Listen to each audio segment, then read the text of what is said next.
Let's recap what happened last time.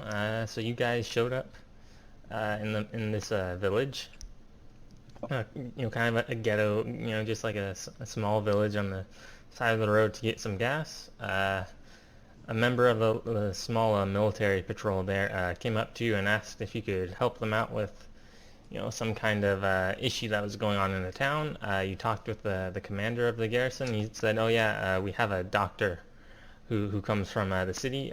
She's a convent Auroran.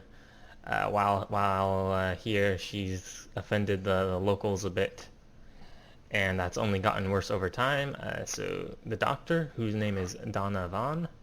By the way, Donna is spelled D-A-N-A. That's not really relevant, but it's not D-O-N-N-A. And in real life, we would pronounce it as Dana, but this is not real life. It's just a fantasy. Yeah. Anyways, the reason I didn't want it to be Dana is I have a cousin named Dana, and like, it'd just be weird. Anyways, so yeah, so she's a doctor, so she tries to vaccinate the children, educate them on a whole host of health issues, and the villagers don't like that. There's a child who appears to be sick with a very young child who, like a baby, who appears to be sick with diabetes. Uh, and so that child's always with the doctor, and the villagers don't like that because they think that she's experimenting on him or something like that. And then the doctor is pregnant with one of the non-convent Auroran soldiers' child. And they're in like a good relationship and all that stuff. And yeah, the villagers really don't like that. And so you guys just finished going and talking to the doctor. You guys have come back to the village to do some more investigation as to what is going on. So right before we left, you guys said that you were splitting up. It was you guys are splitting up with Bidor and Rock, and then Liz and Welkin in groups. And so while you guys are back here in the village, there's like two areas you guys can appear to go to quite easily. There's like where some villagers are. There's a woman who's nursing a baby. There's a group of 3 or 4 teenagers. There are two. There's an older man, he like 50, 40, something like that, middle aged, I suppose, and he's kind of just. You guys talked to him. He kind of gave his big old spiel on the doctor. And mind you, the doctor said that he was one of the reasonable ones, and he kind of went on for a long time. But there also is a younger man in that same area, and there's also the military camp. You guys can go back there. No doubt that the captain is there. And there's also 3 groups of soldiers there that you guys can probably go and talk to. And yeah, so you guys are looking to resolve the issue of this village. What would you guys like to do? Well, we split up, so which group are we doing first? I mean, what group do you want to do first? I mean, you're the DM. Oh, who wants to say something to do? I mean, like, whoever wants to go where, like, can go to where. You guys can take turns going places. That's fine with me. Just someone decide on what to do, what they would like to do. Um, Wait, we decided to do something, right? Yeah, we decided to split up and talk to certain people, but to be honest, like I really don't see a way out of this situation that wouldn't take a really long time. Yeah. I don't know. I mean, there is something you guys could be missing. So far, you have taken what everyone has said to be absolute truth, for one. Maybe things aren't going to be so truthful in the end. Yo, do you want to just go and talk to some villagers or something like that? Yeah, I guess we might as well. Yeah. So, Okay. so you guys have 3 groups of villagers you guys can really talk to. There's the group of teenagers. There's the nursing woman. Then there's like a younger guy. Uh, Younger guy. Yeah, I Okay, guess we might go to him. okay. Let me find my place. Let me find my place. Let's see here. Okay, yeah, you guys go up to a young convent Auroran man. He seems to be aged somewhere, 19 to 23. He has brown hair, blue eyes. He's kind of just sitting on the floor, and he seems to be taking a rest. He has dirt all over his ragged clothes, and he has a bit of a smell to him, but it seems pretty clear he's a farmer. He's taking a break from, being in the fields. You two go up to him, and he says, "Oh, you must be the outsiders who have come here. Sorry I missed your arrival." No, that's quite okay. Don't worry. What's your name, by the way? Oh, my name is Oron. Uh, Oron. Okay. Hey, Oran. Nice to meet you. I'm Nice to. Rock. Oh, nice to meet you too. Where are you from? Um, we're You are from Oria. yeah, we're from Moria. Oh, oh, that's a long ways away. What Yeah, what what are you doing out here? I'm just traveling a bit around with some friends of mine. Yeah, Um, I've never left this village. I know nothing but it. you should try it out sometimes. There's a lot of interesting things out there. I don't really have any way to leave. Mm, don't you guys? Well, yeah, I guess you guys don't have cars or electricity or anything like that. Yeah, and I like my life here. It's a simple life. There's nothing to get in the way of it. I suppose. So can we ask you about the situation with the doctor? Yes. What about her in particular? You see, people keep talking to us about not liking her because of the relationship with the other guy, but something tells me that there's something else going on here. Do you know what that could be?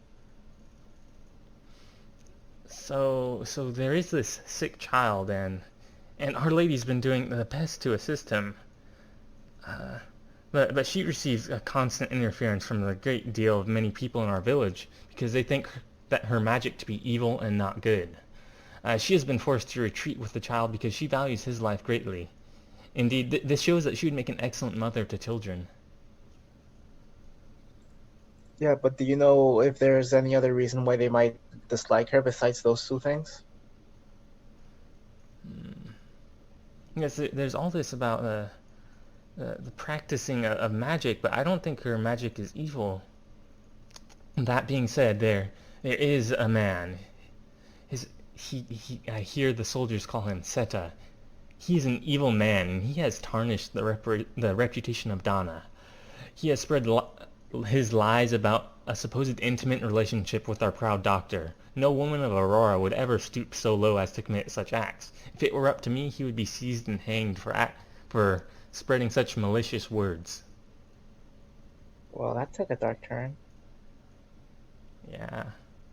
Wait, just a question to the DM. Would the guy the doctor's boyfriend's name was Seta, right? Yeah, the doctor's boyfriend's name is Seta. Okay, yeah. Um. So, if I may ask you, what's your opinion about the doctor and Oh, her? the doctor, she actually has a name she shared with me. As I said, she called herself Donna, and that's a name I should adopt for. Sometimes I forget to use it. She's an excellently beautiful and nice woman who is unmarried. I've actually petitioned my father for her hand in marriage, but he has claimed that she is an old witch who possesses evil powers. And you guys have been asking about this whole thing going on about her, and as I said, all these rumors they're just without substance. A woman of such high standing would never commit such actions with someone not of her kind. I believe that she has been framed by our fathered men. When he says fathered men, he means the men in the village who are fathers, who are envious of her form and beauty. So, do, so you think she's clean and hmm. Then would you mind helping us? Maybe if we find out what's going on, we can clear her name. if you investigate the why else are they spreading these lies, and maybe we can tell the truth to the rest of the people so they can accept her better. Of course, I would be more than willing to vouch for anything you find to help clear our doctor's name.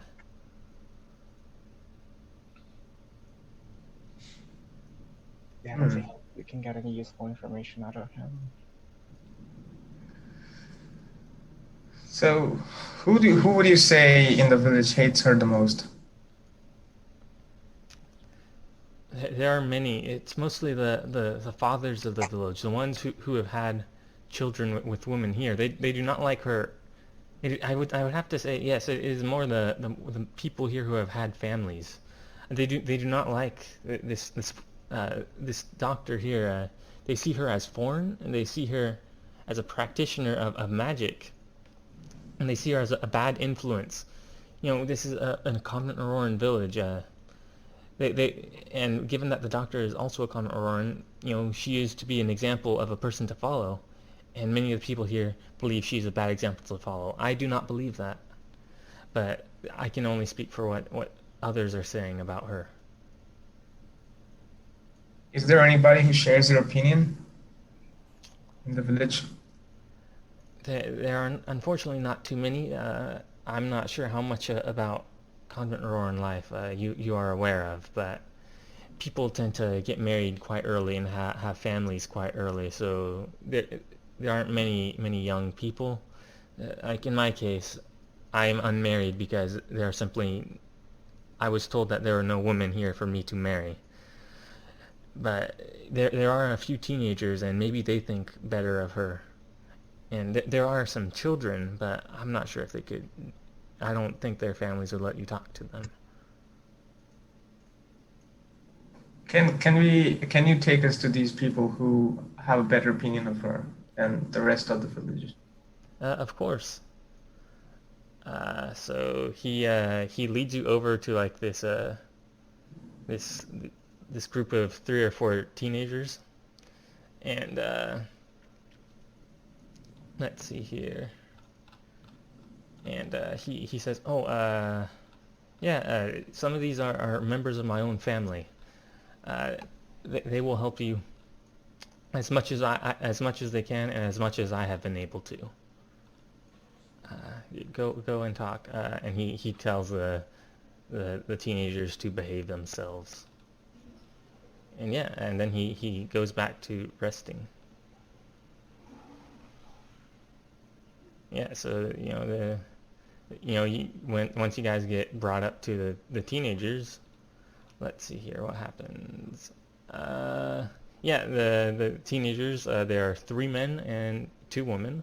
They look to be varying between the ages of 13 and 16. Before you guys even get the chance to open your mouth, you two are assaulted by a group of questions. They look at Rock and they ask, "From where do you hail?"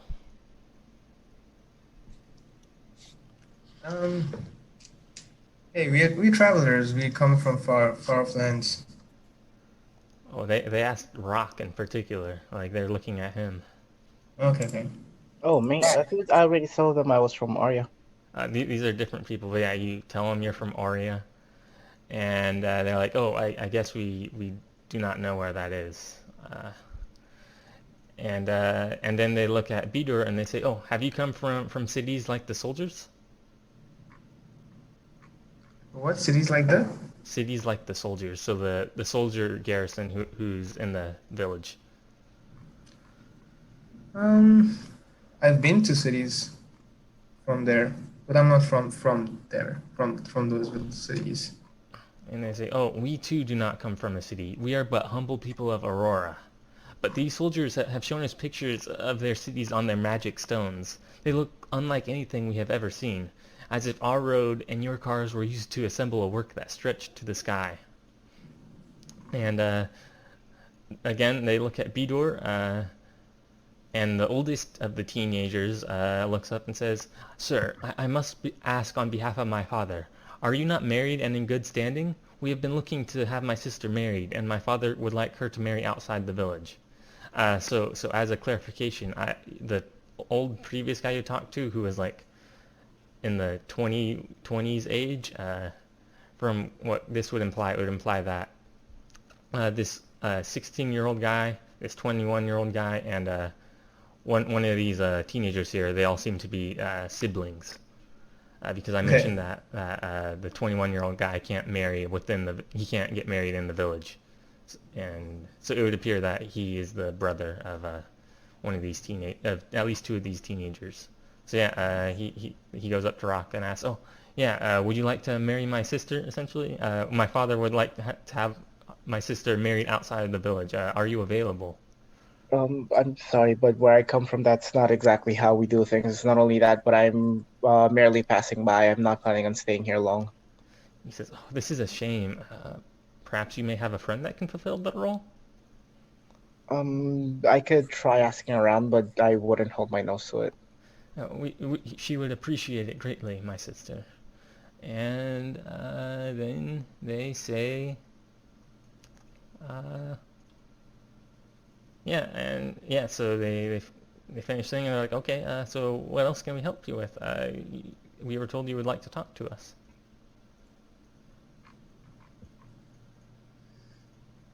Yes. Do you guys know Donna? Oh, of course, the doctor. Yes, she's a very pretty lady. The oldest teenager here says, yes, she is a very pretty lady. One that I very much wish I could marry. She has hair as black as night and eyes as blue as sky. She is tall and wears white and dresses in much more revealing clothing than our mothers and our adults. Some of our fathers have decried her as being a devil of sin brought to us by the Imperials in the great city of mercy, here to bring death and destruction. Others have fallen under her spell of great beauty and seduction and do her bidding, in hopes that she blesses them. However, let's see here. And she is as nice as she is pretty. We go visit her every few weeks, where she inspects our bodies for flaws and gives us sweets and pokes us with points. She teaches us the importance of being clean, of being chaste, and being wary of what food we eat. However, we hear the whispers of her perversion, that she, a person like us, partook in physicality with one of the soldiers, and has borne to him a child in her body. Our fathers have not let us see her ever since this word has gotten out, and they have tried to stop us from seeing the soldiers. So these guys, they seem to be, they seem to be quite, they seem to be maybe a bit put off with some of the actions that the doctor has done, but they seem, pretty, happy with her overall. They think she's a nice, good person and stuff like that. Yeah, you seem to quite like her. Yes, yes, she's a beautiful woman. Would And would that I would it, figure that my date of marriage should be coming up eventually, and I do have my father can't. Sometimes I have to look out for myself. My father can't always be there to find a wife for me. would it bother you if the rumors about her were true? It would. It Hmm. would very much displease me. It is not fitting of a woman of our people to do such things. She would have to be exiled.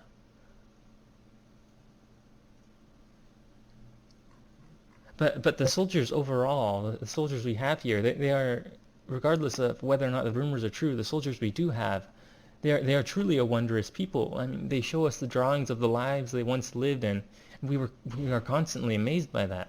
They even allow us to partake in the luxuries they used to indulge in, allowing us to share some of their food and teaching us about the lives they came from. There are even three of them like us. When he says that, that means there are three of the soldiers here are convent Aurorans. But much like the doctor, they come from a city. Do you guys ever want to go to the city? It does seem like a truly wondrous place to go to. I would very much like to visit one of these cities. I'm just unsure how I would ever get the chance to do such things. Hmm. Um, I go aside and ask Rock, what do you want to do?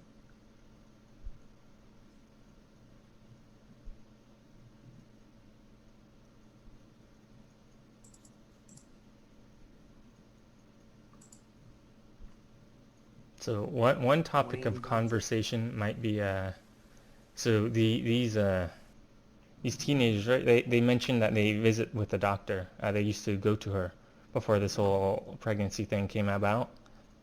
You also know from this village that all the people are decrying her as being a witch. Maybe you want to ask if these teenagers have any health issues or anything like that. Okay. Okay, yeah, you ask these teenagers if they have any health issues, and the woman, the young woman who's like 16 probably, the one that the oldest soldier recommended for the oldest teenager here recommended for marriage. They're related, they're siblings. She's like, oh, you must mean me. I had been eating too much, and the soldiers like to give us food, and as a result, I put on some weight. However, I visited a doctor, and she injected me with magical potions to cure me. And do you want to give me a roll of d20 for me? Okay. 18. She seems to be lying. Uh-oh. Lying about what? So she mentions that she was injected with a magical potion to cure her of some of her weight problems. You think about that, the fact that you live in a modern society. You've never heard of such things, curing people's weight problems with a shot. Right. So I ask her, did she really? Let's see here. She yells at you, you outsider snake, waiting in the grass to attack us. May Aurora curse you. And she runs off, and all the teenagers scatter. You seem to have struck a nerve of some kind, and yet the teenagers just scattered. But now you know that there might be something that's a bit up. Maybe you could meet with the doctor and your party to maybe come to a conclusion as to what's going on, or you could go around some more and talk to the one other person who's here. Yeah. So I ask. That's That's her brother, right? All the teenagers have scattered already. Or Oh, do you mean going back to the other guy? Like the 20-year-old yeah. guy. Okay, yeah, you Yeah. go back to him, and what do you want to say to him? I say, I seem to have put them off. Like, I don't know why, though. And he says, let's see here. He says, oh yeah, it's a bit of the way down.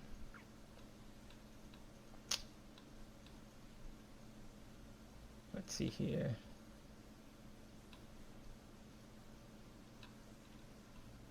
Oh my goodness. Yeah, I need this formatted better.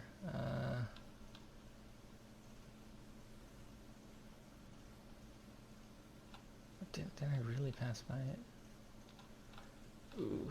Yeah, it'll take me a second to find it. I've written about this, though. I know that. Okay, that's no problem. Oh, let's see here.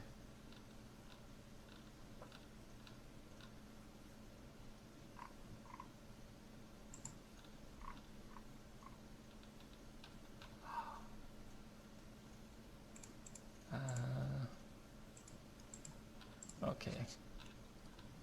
Let's see here.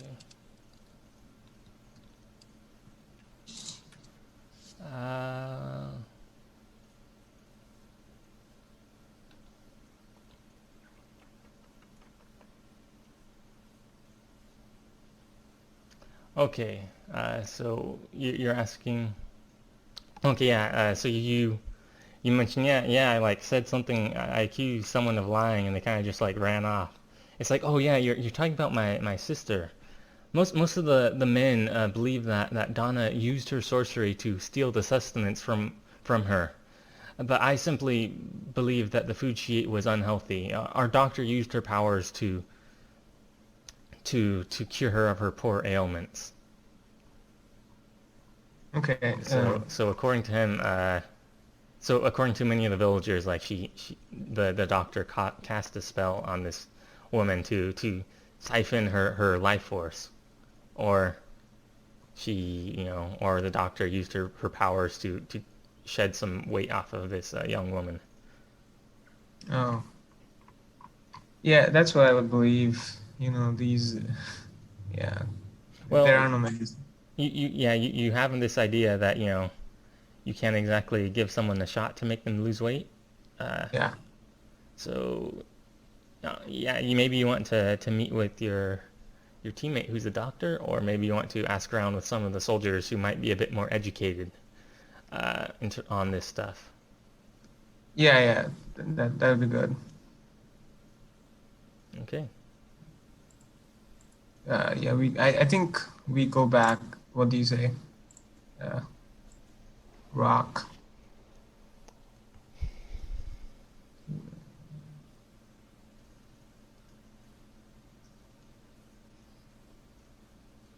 Elaine the Rock.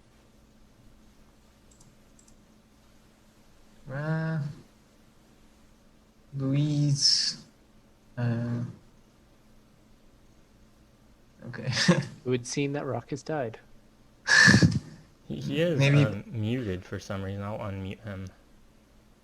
Yeah. Maybe. Oh, sorry. I didn't realize you guys couldn't hear me.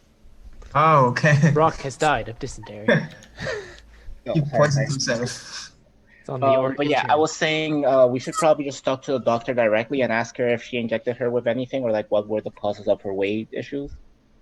Oh, okay. Nerd. Okay. Yeah. You guys want to go to the doctor and ask her that? Yeah. Yeah. Okay. Yeah. You go back to the doctor, and let's see here.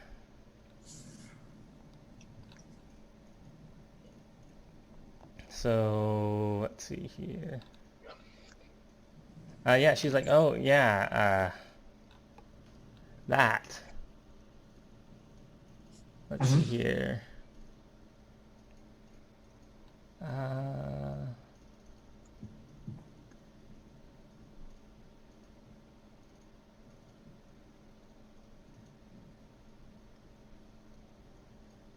Yeah,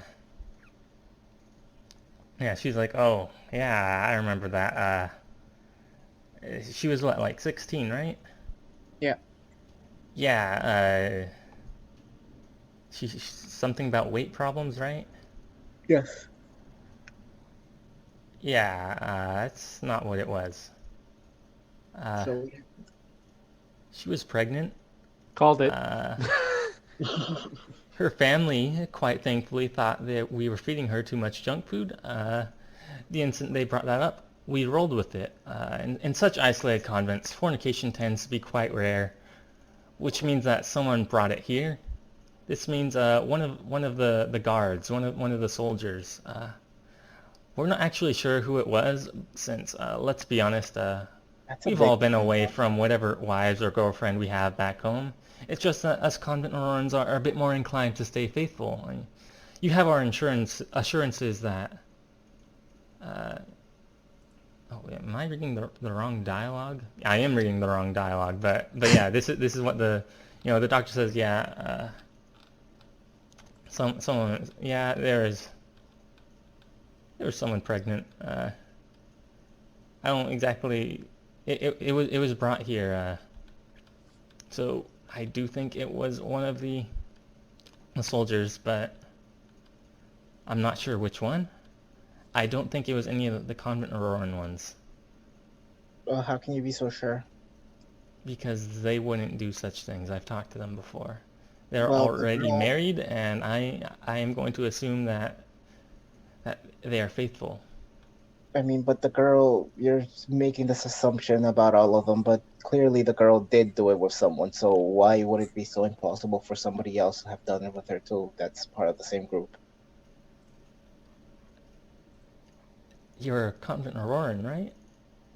Yeah? Which You, makes it all the more likely that whoever she was with was another conjured Auroran as opposed to someone else. I don't think so. Maybe were, have you been around Common Auroran society recently? Or Well, where I are grew you up, just were you just born Common Auroran, born to exiles or something like that? we were simply raised. I was simply raised in a city, so it was not like a close I mean, society. I was raised in the city too.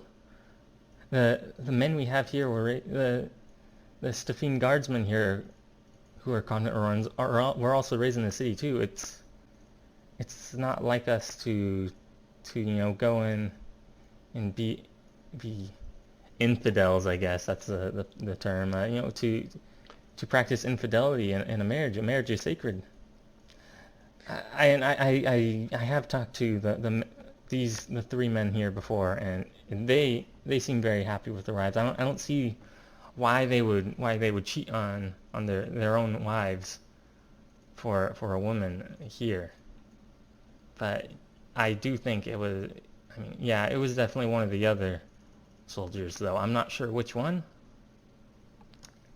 So maybe if you guys can find that out, that'll be good for me. Sounds a bit racist. Yeah. Things are definitely spicy up. Yeah. Yeah. I don't know what we are gaining out of all this. I cannot say. You guys will get something. Don't worry. Leave the rewards up to me. Yeah. Okay. Yeah. So now you know that woman. She had been pregnant, and she essentially got aborted. Do anyone of you guys give me? Let's see here. What's on the character sheet that I can use? 1 second. Yeah. Does anyone want to give me a history roll? So roll a d20 and add your history to it. I can do, but I don't have any advantage on this. That's fine. I don't think I do either. Yeah, I don't have the advantage on this. Well, I would assume it would just be Sohail and Louise since we're not there. No. Uh, Yeah. I guess that's fine. That would Yeah, make I rolled a 5. Dale.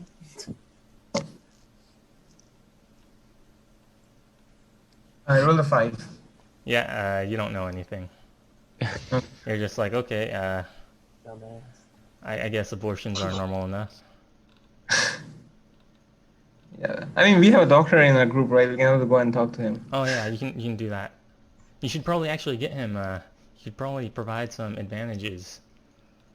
Yeah, I think we will go back to meet with the rest of the party. Okay. Yeah. No point. You guys And now we join travel back up. back 30 minutes into the past and see what the other party was doing in the Okay. Yeah. So you guys go up to the soldiers, you two, Yep. and so there's 3 groups of soldiers, and you can talk to the captain. What would you like to do in particular? So you can look from afar, and you can see that there's a group of Stephene soldiers. There's a group of Imperial soldiers, and then there's a group of Convent Auroran soldiers, and they're all kind of like huddled within their own races. In this case.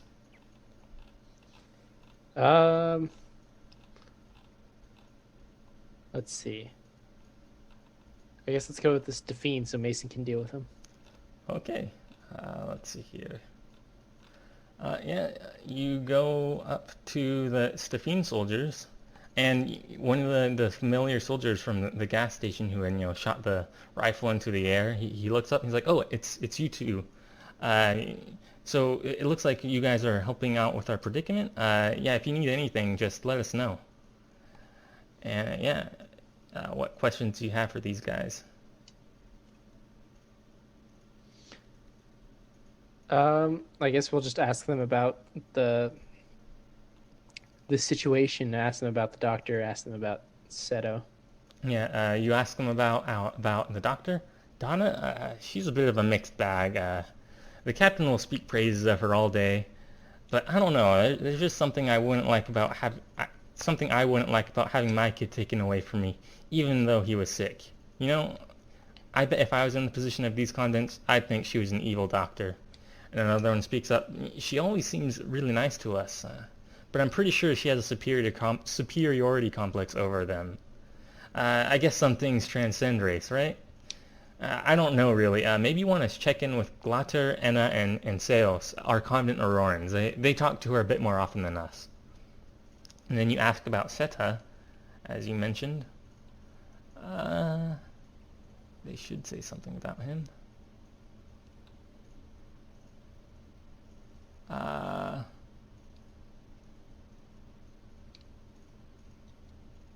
Let's see here. Yeah, you asked about Seta? He's like, yeah, he's obsessed with Donna. If you bring her up, he'll talk about her non-stop for like 30 minutes. It was like this before they got together, too. Man was crushing on her long before anything. I think he's a few years younger than her, though. I remember she gave him a homemade cake, a big fat kiss, and, well, seeing as his birthday was a few months ago, probably a bit too much of her. It was kind of weird, though. On a ride over here, I could have sworn I heard him mentioning his girlfriend back in Stefan. I could be mixing memories up, but he said that she was pregnant. If that's the case, the kid may have been born now. Dog. Okay, let's see. What else do we want to ask them? There's about that child. Oh yeah, we want to ask them about the kid. Oh, didn't they say what they thought about the kid? No, not these guys. Oh, I thought they said like, because when we were talking about the doctor, they mentioned the kid. Okay, yeah, let's ask them about the kid. Yeah, it's like, really sucks to see this happen. Having, a kid taken away from their parents. Sucks even more that the parents think that it's the cause of Donna. I don't know exactly how the kid's eating at the moment, but I guess that's almost secondary to everything else going on at the moment. He didn't really seem to reveal much. Okay. Can I ask what they think about the relationship between the soldiers and the villagers? So yeah, it's a bit tense. Not going to lie, but we're making sure no one gets hurt. It was pretty bad at first. First it wasn't our first choice, or even our choice to go be deployed in some convent or in village in the middle of nowhere. But within a few weeks, things were looking up. After we got to know everyone, all the villagers really warmed up, and even the men here started to drop their suspicions of us. And I think things have been going reasonably well until this whole pregnancy thing going on. But we have respect enough for the villagers. Not to say we don't think they're backwards, but at the very least we hide that from them for the most part. Okay. I think that's it for this group. Okay. And before you go, he looks at Liz, and he's like, "Hey, we'd recognize any of our fellow dwellers here. Best of luck cracking this one." And yeah, you guys move on. Where would you guys like to go next? Lasagna's on the case. I'm on the case. So we had the option of the Imperials or the Convent Aurorans. Mm-hmm. I guess let's go with the Convent Aurorans. Okay. Yeah, you go up to the Convent Auroran soldiers, and they say, "Oh, the guests, welcome to a nameless Convent Auroran village and all of its problems. So, what can we do for you?" I guess we'll just go down the same list. Okay. The same 4 questions that I asked the other ones. So we will start with asking about Seta. So I can speak for all of us when I say that it was certainly unsettling to have him tell us in total detail what he would do to the doctor. Personally, I have a sister of quite a similar age, so those images were not things I was looking to visualize. But it's really unfortunate to see a Stephine like him. Most are quite conservative like us convent Aurorans, but our friend is a bit of a wild one. Personally, I don't have an issue. When I mean conservative, by the way, I don't mean like politically conservative. I mean like a conservation of old ways, I guess. I want to get that cleared up. Personally, I don't have an issue with him being attracted to one of our kind, and I don't have an issue with him dating one, but this isn't back home in Stefan. Right, in Stefan, we're nice and open and much more willing to compromise, but that isn't the case here. Another one speaks up. Yeah, we came to him and told him that he should be really careful around these convent Aurorans. They're not even exposed to our urban convent norms, much less the wilder side of Imperial society. We told him that he should avoid a relationship with her, or if everything was inevitable, try and avoid sex, since something like this was bound to happen. And you then ask about the doctor. Wait, I do want to mention Oh, one okay. thing. I like how this one guy, the moment it's mentioned that a convert Auroran is like he details the sex. Yeah, it's weird, but why is his first thought his sister? That's I don't what know. I'm wondering. I don't know. He just hasn't seen his family in a long time. Oh, that's Oh my okay. God. That you made it worse. Oh, Uh, I keep forgetting when I'm muted. I was just making an Alabama joke. But, Wait, what? I was just making an Alabama joke, but I lost the timing. Never mind. Okay. Yeah. What about the sister or something you said? Oh, he's basically saying like the Seta was talking about basically having sex with the doctor, and the guy's like, I didn't like that very much because for some reason he's like, I got the image of my sister in there, and I was like, why the fuck are you thinking about your sister? Sweet home Alabama. Hey, these are your All right. people, Brock. These are your people. Remember that. Oh yeah, which means you're just like them. Yeah. Anyways, Yeah, well, I don't have any siblings, so I'm good. okay. Oh, actually, wait, I do. Yeah. Oh, someone's got a thing. It's a for male the sibling though, so it's like extra. Doesn't change weighting. it. Oh No, my it's a God, female. even more. Oh, okay. Okay, so you then ask about the doctor. He's like, Dr. Donovan. It was really quite unique to meet a convent Auroran from Mercy.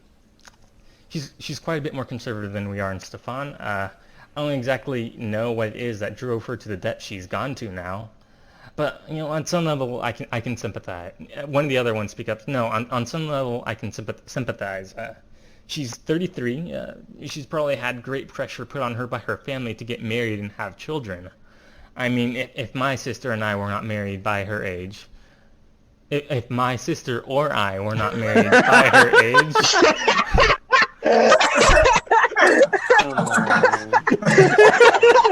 Oh, it's the same fucking guy.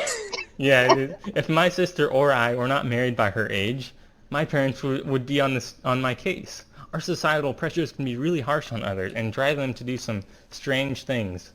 Then the third one speaks up. Yeah, I mean, in my case, one of my cousins got really, really stressed out by all the pressure and the family put on him to go get married and have children. Dude was there, barely done with college, and wanted to go to graduate school. That's something that can delay starting a family. He got fed up with all of it. He just left. Just like that, he became exiled since he was done with the pressure. The first one speaks up. It's been very irresponsible for her to go and become pregnant at this time. Especially so considering that we know she has multiple types of contraceptives. I imagine she may have intentionally misled Seta into thinking she was temporarily sterile. Another one speaks up. Indeed, it was very unfortunate too. She is a nice and caring soul. Quite honestly, had I known that this whole situation would deteriorate, I would have gotten into contact with the convent Auroran infrastructure back in Mercy to warn them about her. Might have saved us from this situation. And then another one speaks up. Well, I was thinking my brother could use a wife. Sure, there'd be a 12 age difference, but 33 is still a childbearing age apparently. What's up with people instantly marrying people here? A lot of convent Auroran society a lot of it is, if you can't find someone to marry by a certain age, you usually get an arranged marriage. Or sexually repressed people. Yeah. Though you can't exactly, squeeze out too many of them when that old. I mean, she's a doctor for one. My parents would have liked it a lot had I married a doctor. And then another one speaks up. I can't imagine how much that dowry would cost for a doctor. And then one of them said, dowries are still a thing? for these convent Aurorans, it can be. Wait, what's a dowry? It's money you pay for a wife. Yeah, you pay the wife's family to marry her. Yeah, and I thought it was the other way around. maybe, I don't know. Yeah, no, it is. Yeah, you're right. Oh god, that's funny. Because they're selling off they're basically buying into a prestigious family usually. Yeah. Yeah, and so upon this mention of the dowry, another one, one of the other Conroran speaks up and says, it's not as much as you'd think. My wife's a soldier, a lawyer, and it was only a few thousand staff. And let's see here.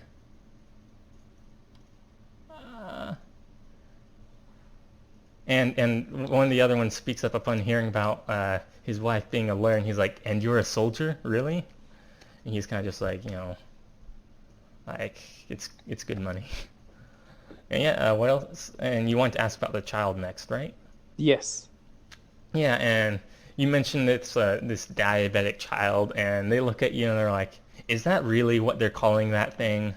Look, we were promised to secrecy by Donna, but considering her actions, I think it's better that we try to be transparent, so that she can escape from this alive and exiled, not dead and exiled."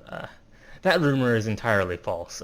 Now, Donna wouldn't say what was entirely wrong with the child, but it sure isn't diabetes. For one, I'm the one handling logistics, including her orders. I see everything she requests, and I haven't seen any insulin on her forms. Now, I don't really know what everything else she is asking for, but I can tell you that whatever that kid has, it's not the sugar sickness. If you try and talk to her and she tries to claim the kid is diabetic, tell her to cut the act. If that doesn't work, let her know that we're trying to help her out and that lying sure isn't going to help. Another one speaks up, in other news, the parents of that kid have been the ringleaders of it. Parents of that kid have been the ringleaders of everything, trying to get Donna out of here. And by now, I don't exactly think that returning the child is going to make everything better. Back before the relationship came out, Donna was using her convent charms to keep him at bay, but now we're all that's really stopping them from marching over and burning her trailer down. Okay, the logistics guy so he says he doesn't notice any insulin. Since I'm a doctor, can he at least tell me some things that she has ordered, so maybe I can figure out what's going on with this kid? He says, "Oh yeah, let me get the forms." He goes into a tent. You hear some mumblings between him and the captain. He comes back with some papers. He hands them over. He's like, "All right, these are the forms from our last few orders. Why don't you go look through them and see what you can recognize then? You want to give me a medicine roll?" Alrighty, give me 1 minute.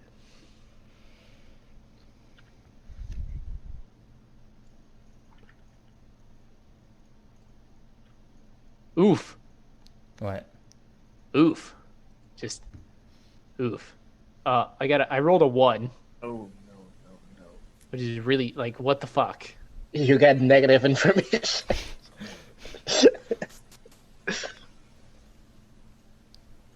Yeah, so I guess I didn't learn shit. In Yeah, fact, you learn that she ordered a box of chocolates for her office.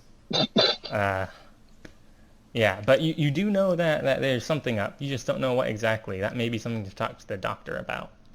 okay, I can hold on to these forms, right? You have to bring them back. I know, but I can hold on to them to at least go talk to the doctor with. Okay, I guess there's not really anything classified, just logistics forms, but don't go just distributing them around, please. Not not like these convents can understand what's going on, but you Yeah, need I'm them sure back. the large names of some of the stuff might only further inflame the magic idea. Yeah. That's assuming they can even read those large names. A lot of the people here Yeah, I was can't gonna read. say, I don't. It sounds like. They I mean, can't that's even the point. It's a big word that they don't know. So Yeah. I don't think they know how to read words. Period. So I don't think it would make the difference in that sense. Yeah. Did you have any other questions for the convent runs here? The convent runs? relationship between soldiers and the villagers. Let's Same see thing as the here. last guys. I'm hungry. I hungry. I ate at 12. Yeah, he's like, "Oh yeah, it's been a bit rough.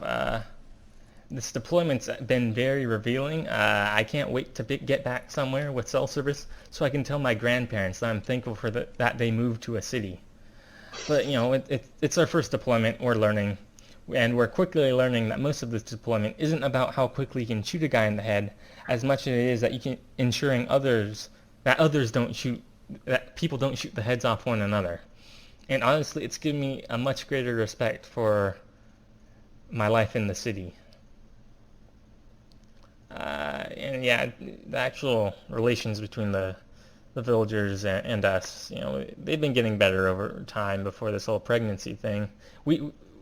According to the captain, we've been very helpful in doing this because we're convent Aurorans, much like the villagers here. Not to say that there aren't some misunderstandings between us, but they got very lucky that we were assigned here. We've helped build some bridges that may not have otherwise been built. Because in some instances, we understand what's going on here. Not to say I don't think I do think they take things too far, though. Okay, did you have any other questions? What about? I got nothing. What about you, Mason? Did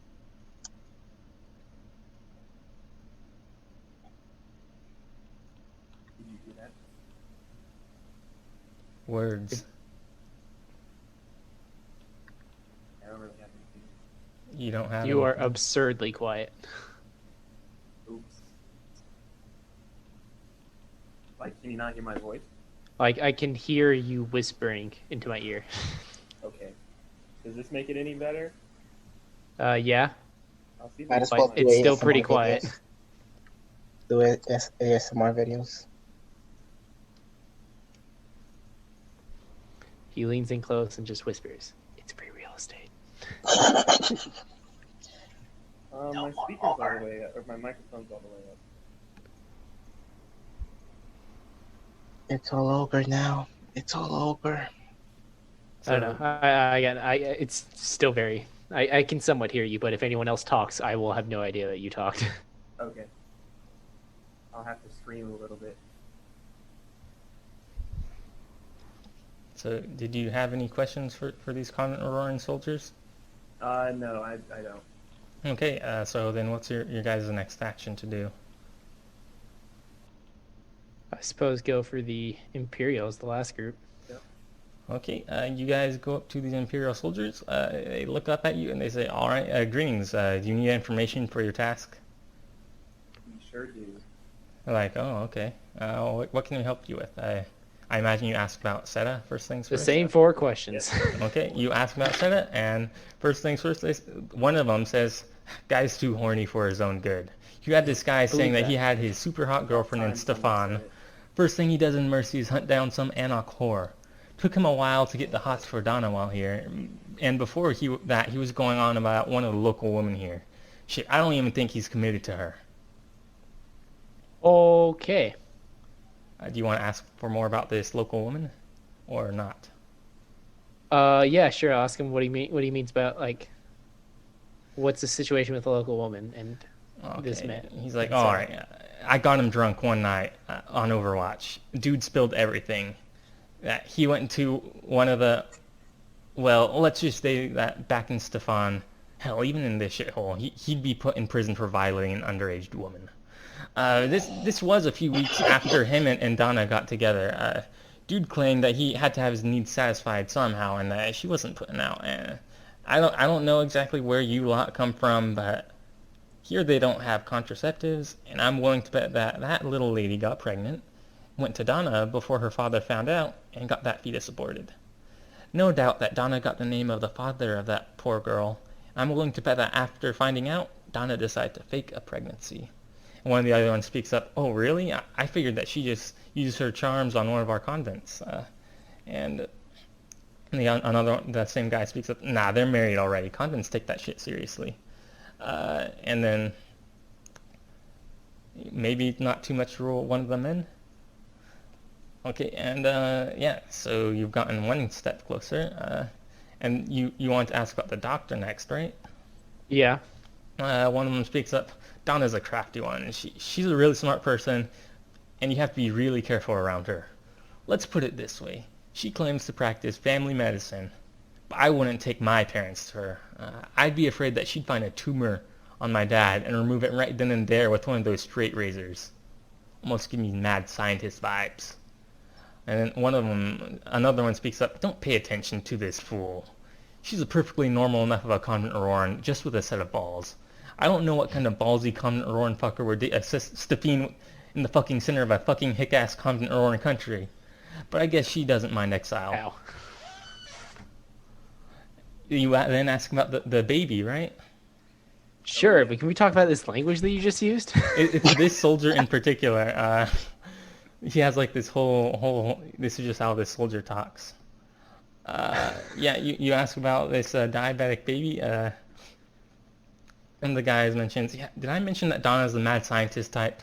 Kid probably became diabetic after a convenient visit to the doctor. Then the ye old vulgar guy speaks up. Shut the fuck up. These probably aren't any other diabetic kids here because they fucking died before the nobles come around to do the census. And then another one speaks up. You know, it has me a bit worried that it might have been passed on to the baby by the parents, and maybe the parents have it. All right, and then I guess we ask him about the relationship between them and the villagers. Oh, okay. Yeah, they're like, and when the vulgar guy speaks up, Mercy was better and Mercy was shit. Don't listen, it's not bad. We have a good captain. In a lot of deployments like this, you have to normally worry about a shortage of stuff. Having the 10 here means that we can receive our normal shipments of stuff and not have to worry about dying if we break our leg because of Donna. Yeah, things have gotten a bit better over time with our relationship between the villagers and us until this whole pregnancy thing came out. But I mean, we were brought here to diffuse tensions in the first place. I would say we've done that enough, though I wish things had gone better. Okay, yeah. Yes, bring soldiers to diffuse tensions. Yeah, That I always was gonna goes say well. that. Who's in charge of this place? Like, they keep making the weirdest fucking choices. Yeah, it's under direct, actually. Yeah, it's under this section of the highway is under like direct control of the Governor General back in Mercy. He has to administer that with like this area with like the whole realm. Kind of just like, just send these people here. It's not under a direct noble domain, basically. Yeah. Okay. Yeah. All right. So did we gather information that the teenager was pregnant of Seta? It seems like you can piece that together. So yeah, I guess now we can go meet up with the other two, Yeah. You do that. and we exchange information. So now everyone knows what. Mm-hmm. And so basically, what it is it looks like. I don't understand the reason. So one of the accusations is the doctor is pretending to be pregnant, Mm-hmm. which is a ridiculous accusation. Like who? Well, actually, I'm not sure if it's like not ridiculous in that the fact that there's no way it happened. It's either way, it's ridiculous because who the fuck would? How do you fake that? I don't know. mean, You have to remember that's the in the doctor's a beginning. wizard, right? No, they've already No. mentioned that she's showing a bulge. Yeah. I have mentioned that. Is So it? she's at least like well, several months in. Or well, not several not- months, No, but a she's couple like months 2 in. months. Wait. She just shows her Not pregnancy necessarily, early. because all we saw was that there was some kind of bulge. Not that it's not, but we didn't exactly see beneath her clothes. So for all No, we I know she's it's true, but still, it's just Yeah, you have fucking. to Like, ask I don't Seta about understand the that. logic of the point of doing it. Yeah, no, maybe it's to keep other people off, or Well, I mean, clearly we need to go talk to the doctor. Clearly, I don't give a shit about Seta anymore. He's just I mean, I think If it'd be you useful to put just like, something with a hole, he will make friends Yeah. with it. yeah, but I think it'd be useful because we have ways of recording him. So I think we could literally just deal with this whole situation by getting him really drunk and like getting him to admit to us that he fucked a girl, and then just being like, "Here, GG." I mean, from what it sounds like, at least the accusation that the one guy made is the doctor knows this, or at least, maybe. Well, why? Yeah. Well, all she knows is that the girl was pregnant, but she didn't know by who, right? I suppose, or she was lying. Maybe she That's did. possible, too. Maybe she did, but she was trying to protect Sarah. I Yeah. mean, why would you try I and don't protect Seta at think that so. point? Like the Uh, way this doctor sounds, it sounds like, and again, just like the way things. I don't think she's like the, oh my god, I love you so much that I'll like protect. It doesn't sound like that's what's going on here. All right, so do we want to split up again? You two go get Seta drunk, and I guess we go interrogate the doctor. Well, you also have to remember Seth is on your way to the doctor, right? Yeah, He's kind of patrolling out I mean there. we'll go up again, but at that point we'll split. We'll split up. Oh, okay. You have to have alcohol to get him drunk, though. I'm sure there's alcohol. Is there not alcohol anywhere here? It's probably a bit restricted. Wait, didn't we buy alcohol in the store? Yeah, we bought alcohol, didn't we? Oh, if you guys want alcohol, then by all means. Okay, so we can just use that. Get him pregnant. Get him pregnant? Jesus Christ! It's starting to sound like Theta. Get him drunk and see where it leads. Okay. All right. So you guys go down that same dirt road again. You guys go back to Seth, and he's like, "Oh, hey, you guys are back. What's up?" Well, it's not them. It's me and Sohail that are going to say that, Well, I right? mean we were with you, and then Oh, we kind yes, of just are we like walked I guess because we I can mean go it's on the together. way to the doctor. Okay, we're gonna say, hey, Seda, I like, guess, I guess we can all go together now. yeah, we can all just go to it. We can just say, Mike, okay, hey, Seda, you seem like a pretty cool guy with some stories. We have some alcohol here. I'm guessing you guys are probably bored of just being here doing nothing all day. How about we take a couple of drinks tonight? Tonight, like when I'm off my patrol? Yeah. Sure. Tonight, yeah. But I'm kind of working right now, protecting the I'm doctor. saying- Yeah, I'm saying later when you're off duty. Yeah. We can do that. And you have alcohol, right? If you don't, Got we fixed can man, just right? we can just borrow some from. We can just get some from. We have some alcohol here at the tents. We can use that too. Just we can't drink too much, right? I have to get up in the morning, and work.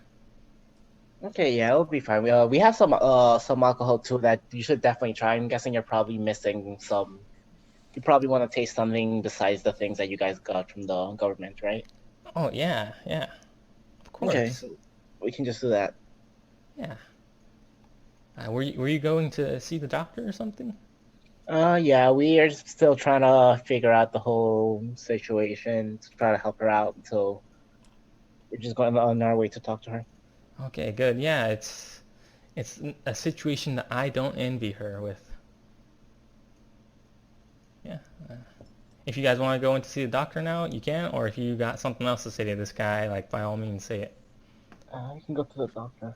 Yeah, Okay. I got nothing else to say to him.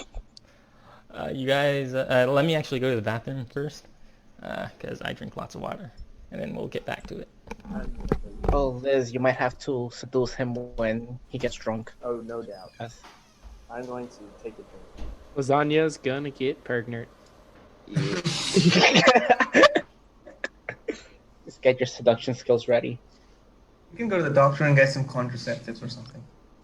I mean, that's why I'm saying that the doctor's actually not pregnant because of that whole thing. Yeah, it doesn't make sense for her to have gotten pregnant if she didn't want to get pregnant, to be honest. Like she's also like, aside from just that pregnancy thing, everything else about her has been about like the convent Auroran soldiers who are very like sexually conservative. Mm-hmm. So it makes no sense that she got pregnant like that. That is true. Because she would have the best access of anyone to these things. Yeah, that's what I'm saying. Like, it doesn't. Again, unless she had some weird convoluted plan to go with it, it doesn't make sense that she got unintentionally pregnant. No, what if it's just a simple logic? She actually likes the guy. What if she took the fetus aborted and just put it? But I think for that, That'd be insane. I mean, for that, I think you need that much better facilities. Yeah. You can't just do that to yourself. Yeah. But also, I don't know. Like, the doctor doesn't like from the interactions we've had with her. Like, I don't see her like she likes this guy this much. Like, I just don't see it. I mean, even if she did, I mean, she may not tell us, right? No, yeah, but like I'm saying, like it's like one of those things that like even if she doesn't say it directly, it's like we would have picked up on it from like other things. I feel like. Well, then again, I guess it depends on. And also, apparently this kid doesn't have diabetes. So what the fuck's going on with that? Yeah, so she's obviously like someone that like she's like a calculating type of person at the very So least. something's fucking going on. I Yeah. don't see any sort of gain in any way about all of this. Yeah, I'm glad that you guys didn't decide to give up on this quest. I liked it. I like this quest a lot. Although I will say, in regards to like future quests, the main problem I would say with this one so far is that it's sort of out of the blue. Yeah. As in, like, you might want to somehow tie your side quest into the main story a little bit. Yeah. This one kind of ties in at the very end. Yeah, but like other the ones whole so point of far like will. I know, but you need to tie it Yeah. in at the beginning because Ah. in reality we have really had no motive to ever help these people. We were just kind of Yeah. going along because it was a side quest. We need a motive to go along with it. Same with like the date with the other person. If she Yeah. had like mentioned something about being related to someone big in Oria, then yeah, I could have understand the date, like to get information. Or something like this person has something to do with our main story that's like put out up front, it would make more sense. Yeah. I guess I wrote this a lot more like an RPG than a Yeah. D&D It doesn't campaign. work as well in D&D as you might think. Yeah. Yeah.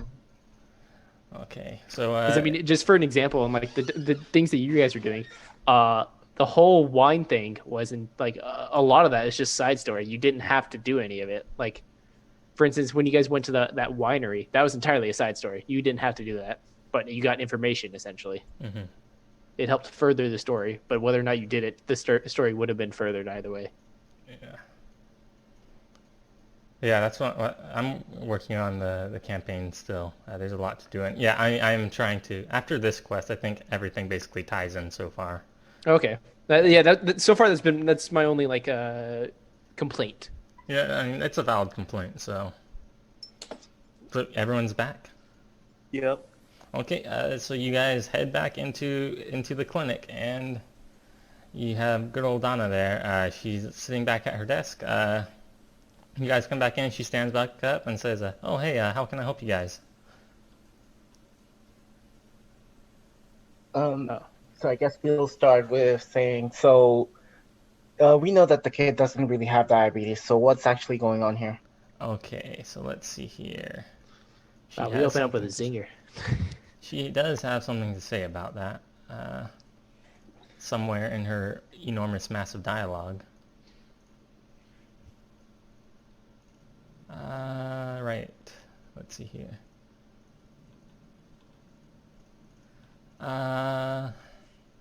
Yeah, you mentioned that he's not a diabetic, and she says, "Oh, yeah, that was one of those lies I told a long time ago, and I've just had to stick with it since then. I mean, I do wish he were diabetic.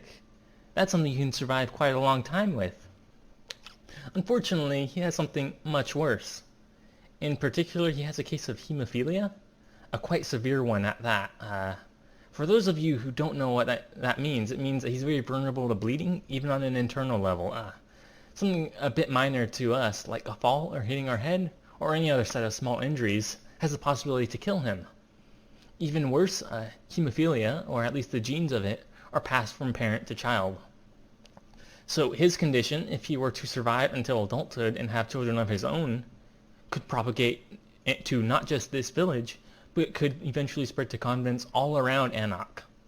As you can imagine, the government doesn't want that to happen. We've gotten really lucky though. His mother only had boys, and this is the last one. He's the only hemophile, and it seems as if his mother developed the mutation randomly. If we can prevent him from ever having children, we've prevented the potential outbreak of hemophilia."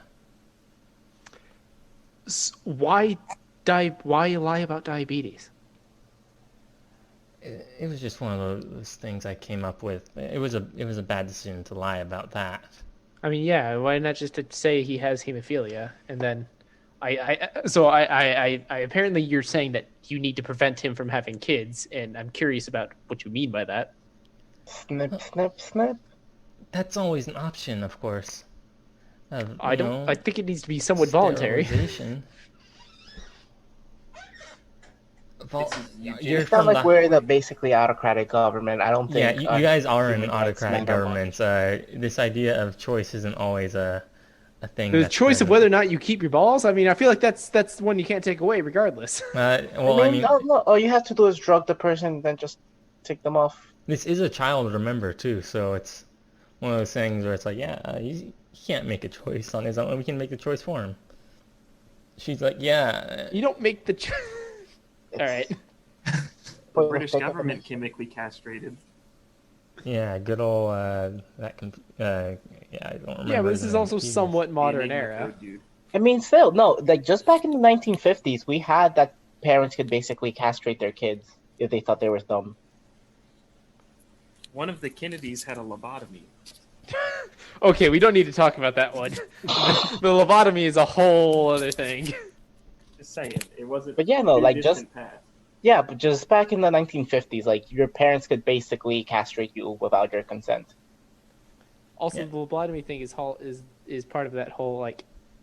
That really feeds into the whole Kennedy conspiracy thing. The state of California is well known for its eugenics program back in the 40s and like the 30s.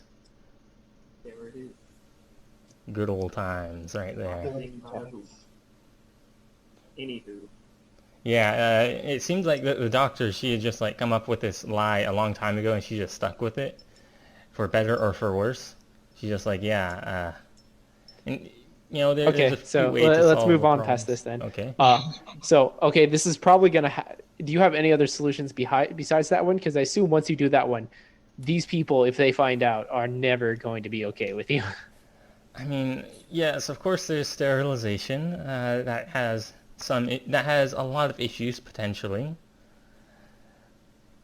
I don't want to do it, but handing the child back is always an option that's on the table, even if it's not a good decision. I would have to report it back to my superiors in mercy, of course, but I suppose I would cleanse my hands of any blood that may be put on them. It would be up to, I would hopefully leave and wouldn't have to take any more action on the child, but, you know, and of course there's always, perhaps the darkest option of them all is taking the child away from here, somewhere where he can get treatment and live a good life without being at risk of dying here. You know, he can die easily while here. Wait. Why is that the darkest option? Why is castrating him not the darkest option? Because basically because it's kidnapping the kid and taking him and moving him somewhere else without his family. That's the option. They could also take the family, I guess. Debatable if that's the darkest option. Yeah, I'll be honest. It's kind of debatable, yeah. Okay, well. You could absolutely do that one and get away with it way easier than you can do the other ones. Yeah, Because you can just say the child died, essentially. and call it a day. I mean, what I'm thinking is like, we could have an accident happening with a kid and Killing the child? and Zeta, and that would be killing two birds with one stone. What? No, I don't think we do that. Okay. Let's get back on track here. Okay, so we have that. It's like, okay, so is that your main problem with the village? Oh, all right. Actually, I guess we should also mention about the other thing that we've heard. We've heard about that there was another pregnancy.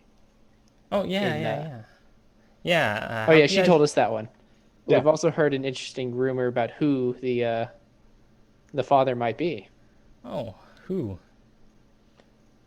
Why don't you that- tell us? The soap opera music plays, and I look into the camera and say Seta. She looks at Find you. that in the next episode. She looks at you and she says, "Are you just saying shit?" Nah, it was before you guys even really No, it started wasn't. dating each other. Well, it was like a week in, from what they said. Yeah, so it was before you met the guy. Your dad the needs to guy. feel It better. was before I met him. That doesn't make what? any sense. We were together when I performed the abortion on that woman. No, She it wasn't was, too well, far along. I think we he- had been dating for a month or two by that point. He played you, girl. Then So you guys tell her like everything you found out, and she yells, "Motherfucker! I'm not angry at you guys, but get the fuck out of here and get that bastard in here." And all right, I guess we're not getting him drunk. He's gonna get drunk well, by himself. yeah. We don't need to do that anymore. All right. Yeah, that kills that plan. We are gonna bring it. Okay, let's go. Let's go. Oh, I had a theory that maybe the two of them had a weird fetish about teenage girls. I don't think Kyle could write that. Me neither, to be honest. yeah, that'd be too That's much. like if Visal made a campaign.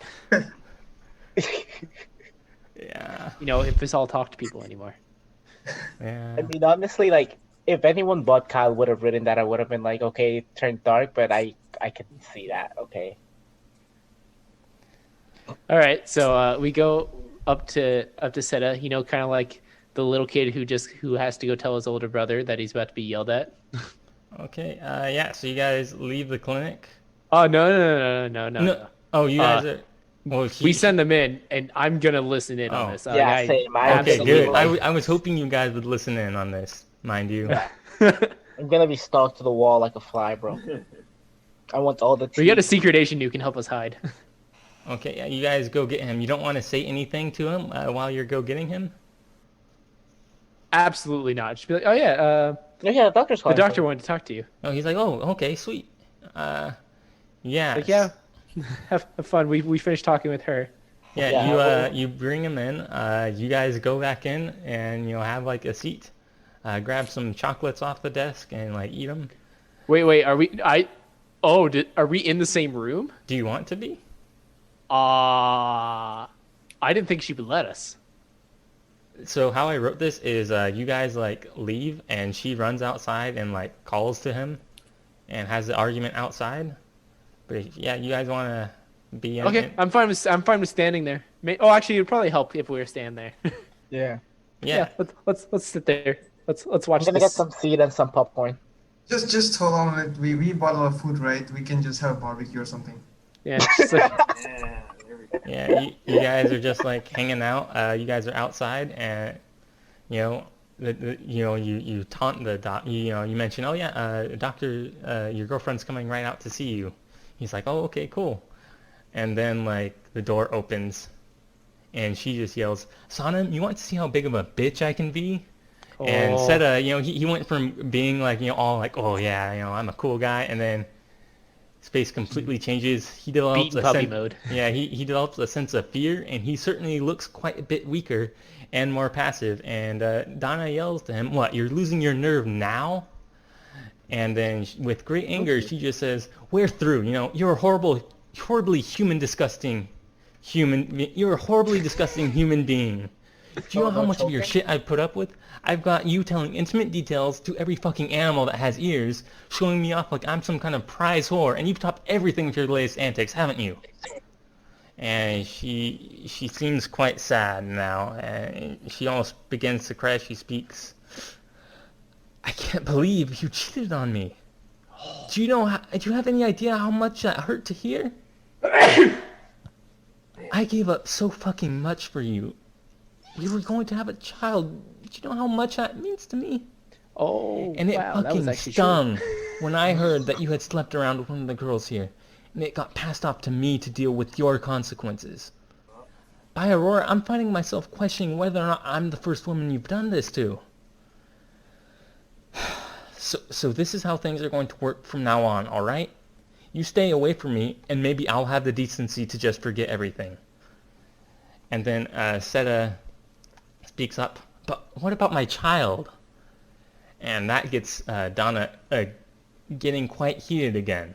Second wind. Here we go. Your child? I wasn't aware that you were the one having to carry around some bastard around with you for 9 months.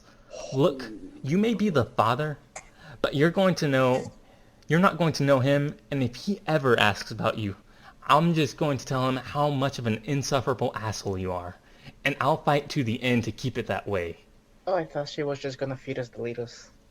And oh, don't worry. And Seta speaks up. Oh, at least you're keeping it. And so Donna's like, don't fucking tempt me, all right? Don't think I can't give myself a quick shot and be in labor a few hours later, pulling a fucking fetus out of my vagina, tossing the thing at you as it does its best to cry for help in its final few seconds. You're lucky that, unlike you, I have basic human respect and dignity. Now get the fuck out of my sight. And with that, Seta retreats and runs back to the soldiers' camp. Donna is clearly doing her best to keep herself together, and her emotions are quite a bit difficult to tell, as she's kind of going back and forth between being angry and crying. And there's no doubt that this whole experience took her by surprise, and she's having trouble dealing with it. Well, I think we found our scapegoat. Yeah. I was gonna pull up his soul, but nah. So yeah, you guys kind of wait around for a few minutes for her to get her composure together. And she's like, she, wipes her tears off, unclenches her fists and cleans her face up a bit.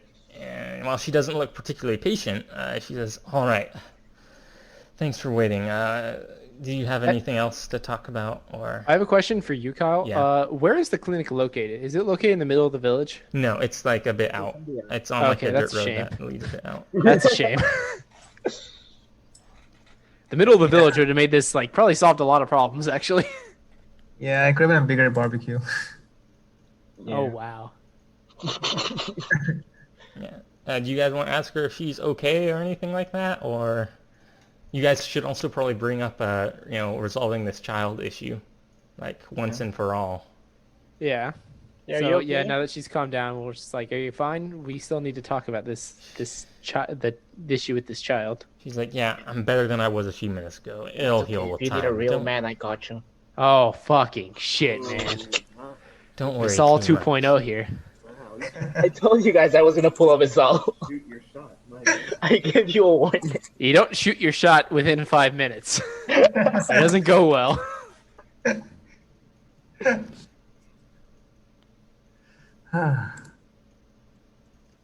All jokes aside, are you okay? Oh, God. She says, I'm done with this town. I've had enough of these backwards people disrespecting my profession and thinking I'm some kind of evil person. I think that I've lost all of my care for these people. You guys are heading somewhere. How about I pack up some stuff, grab the kid, and we head on out? Oh. No, I guess we're going for the kidnapping round. Okay. Oh. You can probably tell her to leave the child behind. I mean, I don't care either way, to be honest. I'm the getaway driver in this situation. I really would rather not kidnap a child. I mean, you could probably talk to the captain about I this. mean, yeah, we can grab the kid, but he's not getting in the car with us. We'll take him to the captain. Okay, she's like, okay, we can do that. Yeah. We can do that. We can deal with this in a situation that's a bit better. Yeah, she's like, yeah, we can leave him here. We can leave him here. Yeah. So you guys do that? You say that she can come with you. And, let's see here.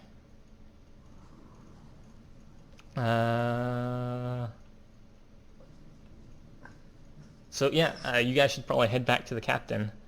To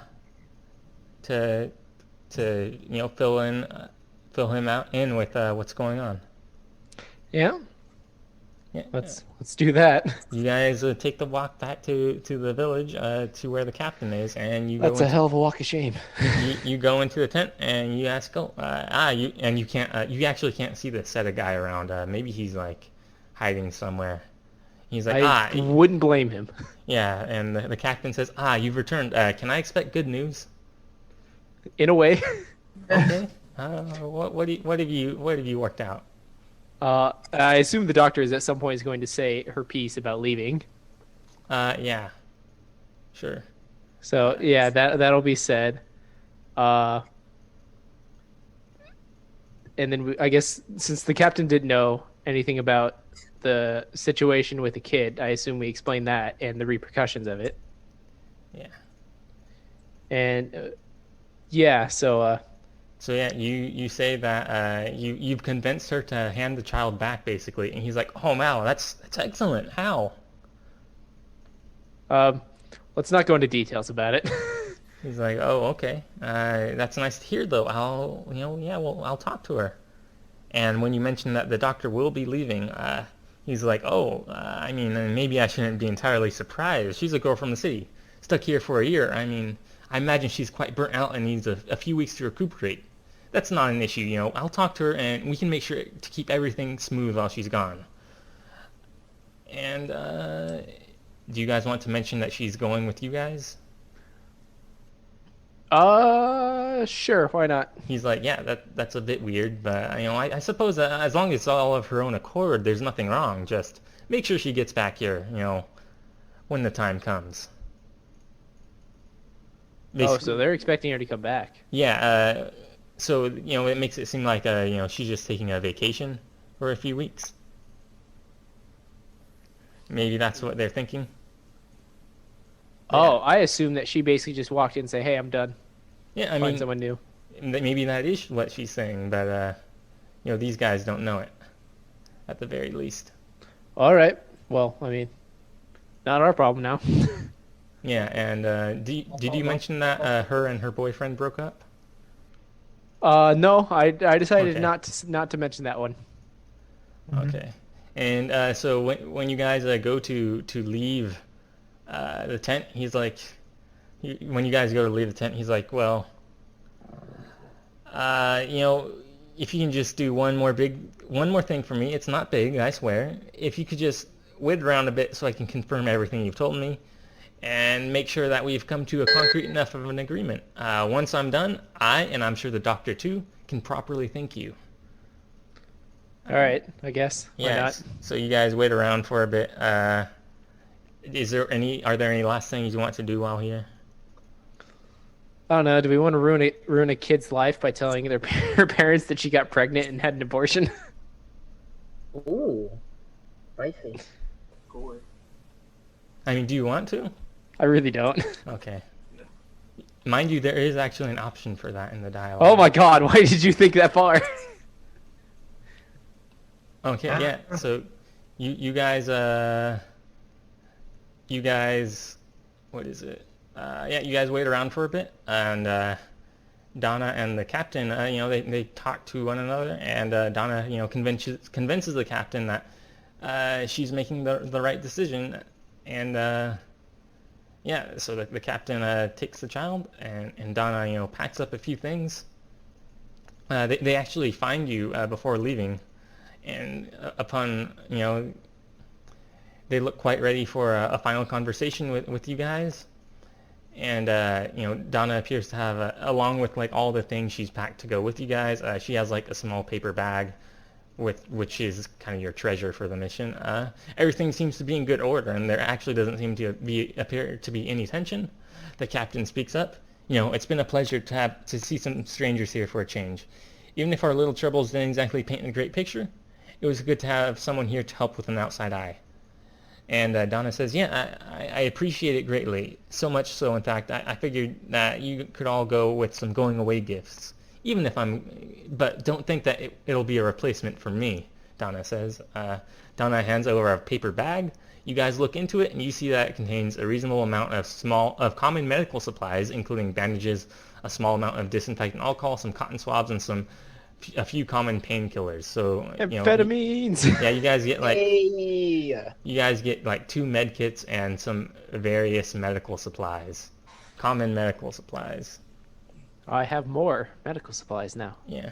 So you guys want to get high on amphetamines? We didn't get any, sadly. So Donna says, "Yeah, I couldn't give you too much stuff. I have a code of honor after all, but it'll be enough for any small injuries." And Yes. let's see. And she's like, "Yeah, and it'll be a bit more boring." And the captain says, "Yeah, it'll be a bit more boring without the doctor around, but we'll manage enough. Take good care of her and get her back once she's done with her vacation, right?" And yeah, so take care.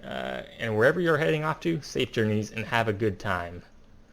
And Donna says, "Yeah, I'm excited to go. I just need to load my things. I assume you have room? Do you guys have the room?" Oh yeah, sure. Yeah. So Donna, she's taking along like 2 suitcases of various items and a cloth bag filled with things. She's actually still wearing her white lab coat and refuses to take it off. Nothing seems to be particularly suspicious about the things she's bringing along. It's probably just clothes and other necessities. She also sets her cloth bag into an open seat in one of the cars. You guys have an open seat. You have like 5 seats. If you want her to have a certain seat, by all means. She will not drive though. She has a driver's That's license, fine. but she won't drive. She gets Yeah. to shoot my shots. Put her next to me. Yeah, she can sit next to you. So, you guys are ready to go, right? Yep. All right. All right. So we have a pregnant woman, and we're essentially going into a very unstable area, ready to find a lizard person, and we'll probably have to shoot with tons of guns in our car. This is the plot of the movie Shoot 'Em Up. Yeah, so as you guys like get back onto the freeway, Donna speaks up one last time. She sees you're heading south, and she's like, "Oh, heading south? Is everyone headed to Aria? You know, I kind of hope so. I've always wanted to go there." So, with Good, that, because we're dropping you off now. the adventures of this in this unnamed village at the side of this great highway that stretches down to Oria has ended, and your own journey continues. You can only hope that the lessons here you've learned have applications later on, with the knowledge of being able to interact with not just an isolated Content-Oran village, but also with more urban peoples. So, yeah, you guys will get a... Let's see here. You guys can get a +1 to... let's give it a... yeah, everyone can get a +1 to their knowledge. You guys have Wait. learned a lot Oh, these okay. days. So our knowledge goes up by By 1 1. point. Okay. Yeah. Does that put me at +4? Jesus. What is your knowledge right now? Now it's 15 for me. Yep. I'm at 18 now. Holy shit. 15 But I too. need to figure out what Yeah, I'm at +4 now. Jesus.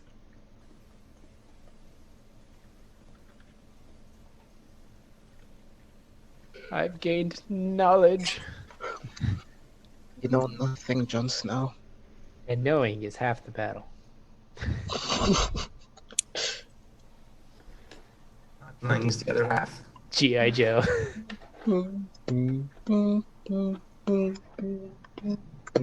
Actually, Louise, when did you come? Because you weren't born in the U.S., right?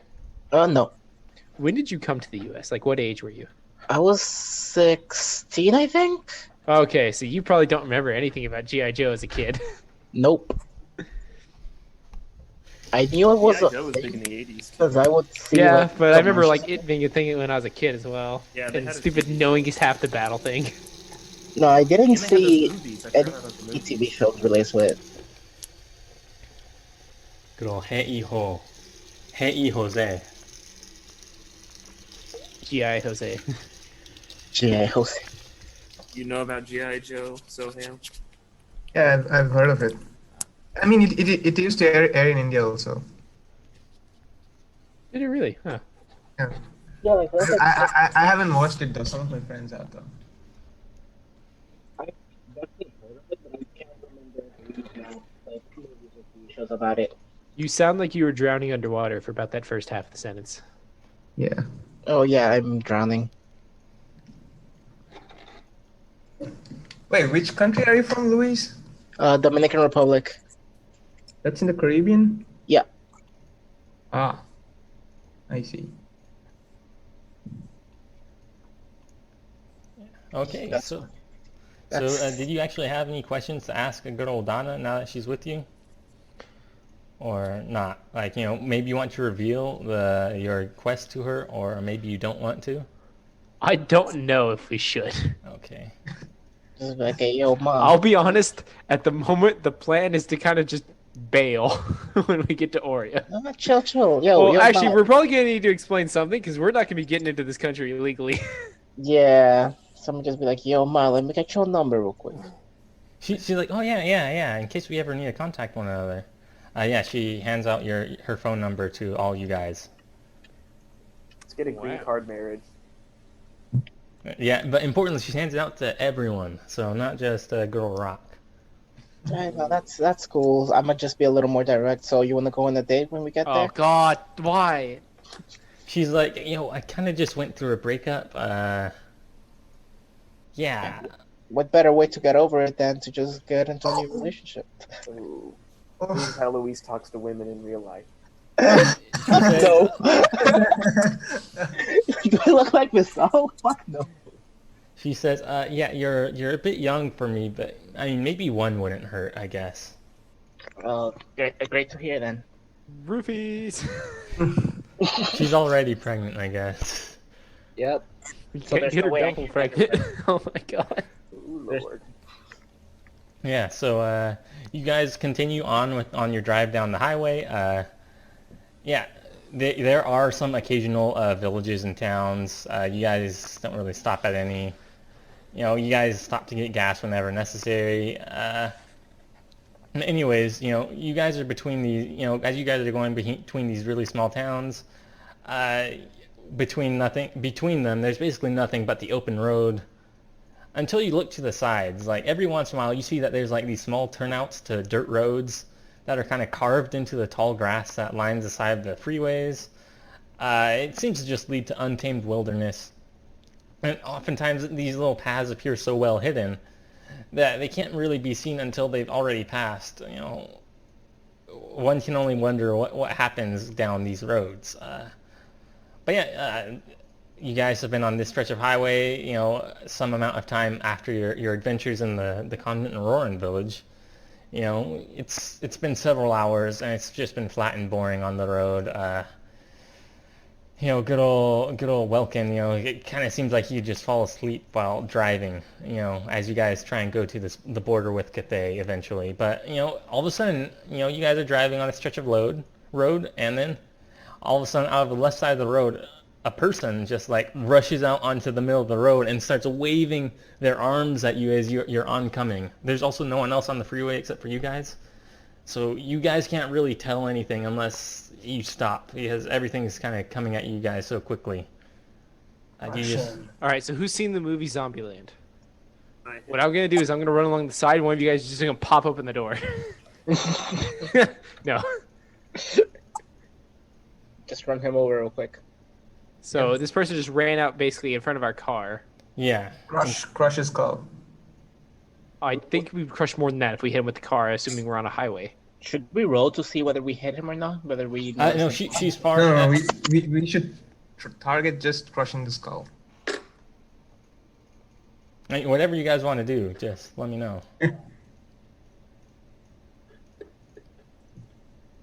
Okay, I guess we stop the car. Okay, as you guys get closer, you see that it's actually a woman. You guys kind of stop. You stop on the side of the highway, pull to the side, and the woman runs up to your car, and she goes up to Welkin, the driver, and tries to talk to you. She appears to be quite disheveled. She's kind of been living without. It seems like she's been living without proper access to water, or even a closed place to sleep. Her clothes and skin are a bit dirty, though she doesn't smell too badly. Though you would hardly say that she smells clean. She has brown hair and brown eyes. She appears to be aged around 45. She appears to be an Anok, by the way, but quite rural. You guys stop, and she says, "Oh, thank you so much for stopping. You're the first ones to stop." She says, She ran to the middle of the road, right? "Yeah." She's got run over multiple times. She says, "So I'm from a village about 100 kilometers from here, and we've had a very bad thing occur.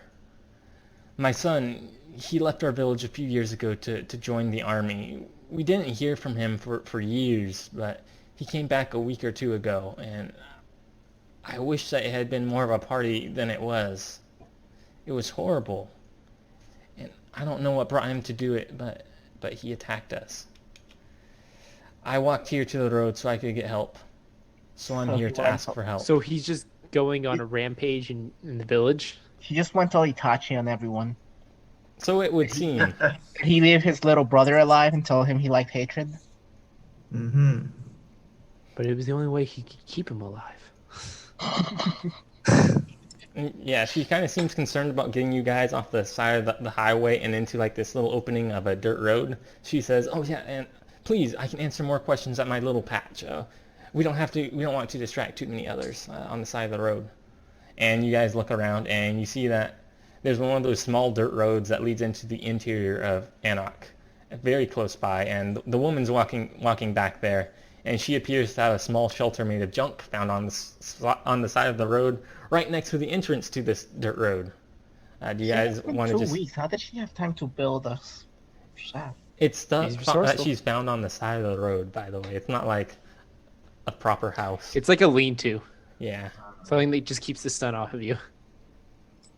Yeah, so do you guys want to try and help her out or just like move on? What does our new passenger say? I'm curious. She's like, what? Like, this is kind of weird, but she seemed to, my instinct's kind of to help others. I don't know if you guys are like on a time-sensitive thing, but I would help her if I I mean, could. based on all of our previous things, we're apparently not on a time-sensitive. Yeah. Yeah. So far, things aren't really time-sensitive at the moment. I guess we could help her. All right, so you guys drive over to where she's staying. The woman is staying. Yeah, you guys are at like a very small makeshift camp with the woman who kind of stopped you guys on the road. She appears to be living like a homeless person. She has like her little shack has a flattened cardboard box serving as a floor, and she also has a plastic tub and an abandoned tire to serve as like her roof. It's like a place just big enough for her to be able to curl herself inside. She also has an old plastic painted bucket, like an old plastic paint bucket, with the paint long ago dried and filled with rainwater of questionable quality. And she appears to have subsisted off of wild berries, grains, and mushrooms. Just like our forefathers. There's also there's a quite distinct smell of human waste emanating from some distance away. She's practically camped out with nothing else. She has her tattered dress and cloth shoes, appearing to be really her only items from any remotely civilized time. So yeah, you guys kind of approach her, and as you guys approach her, she brightens up and gains a sudden burst of energy. She seems to want to be very hospitable to you guys, and she kind of lacks the means to do anything. You guys want to get out of your cars or like stay in there? Or because she's kind of coming. They're going to attempt to mug us, and it's going to be bad. Oh, it's only her, as far as you guys can tell. I know. Yeah, That's but how it we're always is. asleep. It's kinda... That's how it always starts. Yeah. Okay. Well, you guys stay in your car, and I don't know. What do you guys okay, want we to can just say okay, it's okay. We don't want to impose. We can stay in the car. Yeah, just like she's tell like, us what's okay. going on. So, I suppose you do deserve a bit more of an explanation, though. I'm not really sure where to start. So down this road, there's a village about 100 kilometers down. There's a few hundred of us, living as farmers to feed ourselves. I am from there. It's a quiet place. And, it's kind of the furthest I've ever been. This is kind of the furthest I've ever been from there. And it's the first time I've ever left the village in my entire life. And remember, she appears to be about 45 years old. So our village is quite a different place from this road. We've never seen anything like this road's floor, and the presence of cars is quite a scare. We rarely see them in our village. So let me tell you about what happened. I was inside cooking food for the day when suddenly I heard very loud noises. They were those of a gun. I believe them to be called that, at least. I tried to stay inside and hide, as I was very afraid, but then I realized I had a family that I needed to take care of. I went to go find my children and my husband outside, and I could not find them. Then I saw my son carrying a gun, a long one, and he pointed it into the air and let it loose. It was a horrifically loud noise, and I knew that meant that I needed to run away. And I knew that my son did not want to hurt me, but he did not want me there. So I followed the road here, it took me a few days to get here, but from there I wanted to find help for my people. Yeah, do you guys want to maybe ask her some questions about what had happened or anything like that? Or ask her about how she's been living here? Things like that? Um, uh,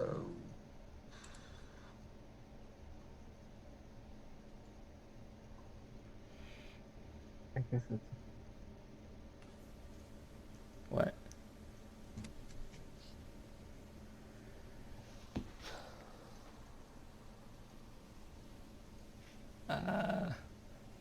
um, wait, what can I ask her?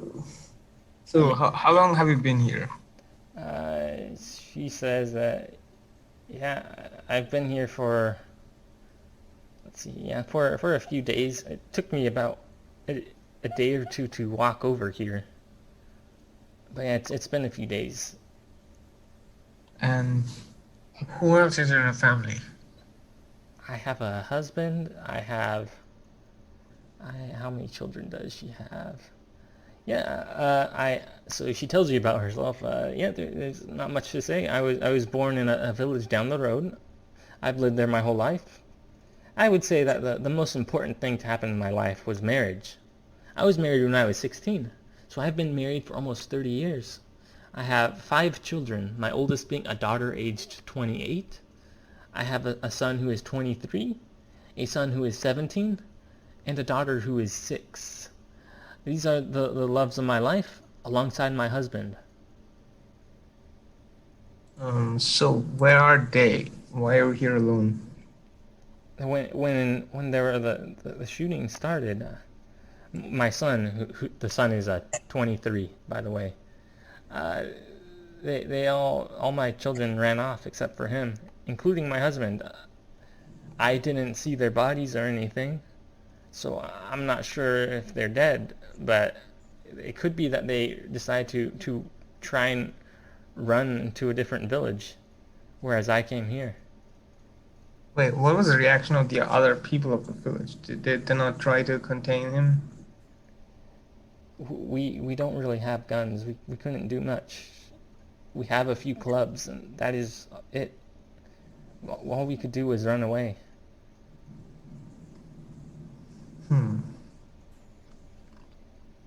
So what do you want us to do? Let's see here.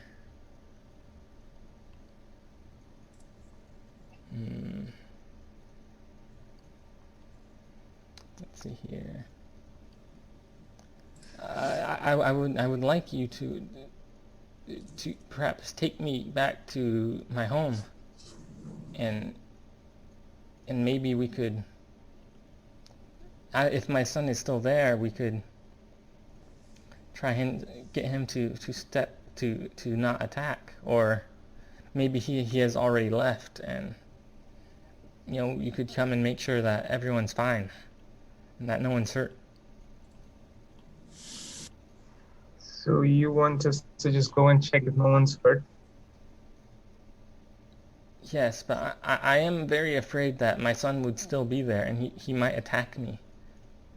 And maybe you would be able to protect me.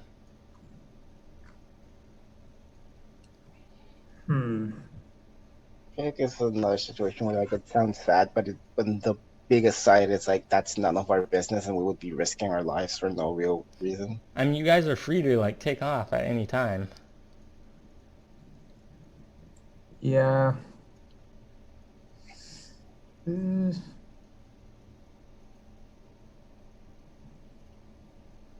Yeah, I don't know.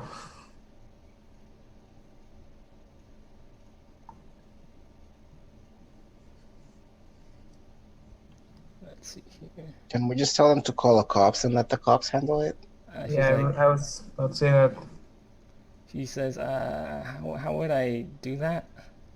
We have phones. We can do that for you. How do I get in contact with these men? What are phones? It's okay. We'll contact some good people that will come help you. Okay, how are you going to do that? with our phones. There is no signal. Yeah, you guys open your phones and you see there's no signal. We are in the if- middle of nowhere. Yeah, you guys are in the middle of nowhere. Maybe if Damn you, Verizon! You lied to me. You also remember you have Donna with you. She might know a bit more considering she's worked in the middle of nowhere. Know a bit more about what? How to get in contact with authorities and things like that. Well, didn't she have the military with her? Well, I guess it doesn't hurt to ask. Yeah, Donna, sweetie, do you know how we could contact the authorities? yeah. So back in the village, there are two primary ways of doing things. So we would have cars that, things that would bring shipments of supplies. Back before we had the deployment in the village, I would usually send things back with, whatever supplies I had to get every once in a while. Have a car pass by, every 2 weeks or so to bring me supplies. I'd give them things I needed sent to Mercy because I didn't have cell phone service. We did have Wi-Fi, so my clinic did have Wi-Fi, which was very nice. That was another way to keep in contact with the outside world. But clearly we don't have that on the side of the highway like this. I didn't have cell service in that village, but every once in a while you can get spotty cell service on this road. I know that for sure. If there was ever something really, really important, I would just drive. If there was something really important, I had a car back in that village, I would take that to Mercy. If there's anything really important. Okay, so we could probably drive to civilization and then call them. Yeah, probably. I wanna roll to flirt with Donna. Okay. Fuck, I What got do a you 3. what do you want to say to her though? Like, come on. Well, with a 3, he's just gonna say, "Hey." No, maybe you can say whatever you want, and the reaction will depend on the roll. Yeah. Say something to her. God, I hate this. Oh, it's great to have someone as smart as knowledgeable with you around. I turn back and say, "You're welcome." He's like, yeah, doctors stick together, huh? Anyways, yeah. I can see where you're going with this, Rock. You can? I'm not interested. Oh, get fucked. Didn't she just say she was? I say that in the car, by the way. Didn't she just say she was interested in going on a date with me earlier? This I was kind of more like a pity thing than anything else. And now it's just yeah, annoying. but like this 180, it's like. Well, I mean, if you ask someone it was clearly a pity date, and they just kept doubling down on it. It would not be the first time that I've seen this happen. I have no experience with that, so I wouldn't know, to be honest. It hasn't happened to me, but I've watched it happen to other people, and it hurts to watch. It hurt a lot to watch that. What is even a pity date? I didn't even know that was a. I know, I've seen it was a pity date. It basically, like, someone keeps asking someone out, and they basically just say, "Fine, we'll do it once," and then that's the pity date. Oh. What's the point of it even? Because you can just essentially so the pity date either gives you the option of making them hate you, of like by basically making a shit date essentially, or just saying, "Fine, you get to do this once and never again." I don't understand it fully. I mean, maybe it's just like okay, you're being insistent, so I'll see where this goes type thing. Yeah, I mean, I'm sure a lot of people are in that. It's a weird mindset for it. Yeah, I guess. I mean, I guess it depends on like how your view and things like that are. Some people will just have the mentality of like, whatever, let's just try things and see where it goes.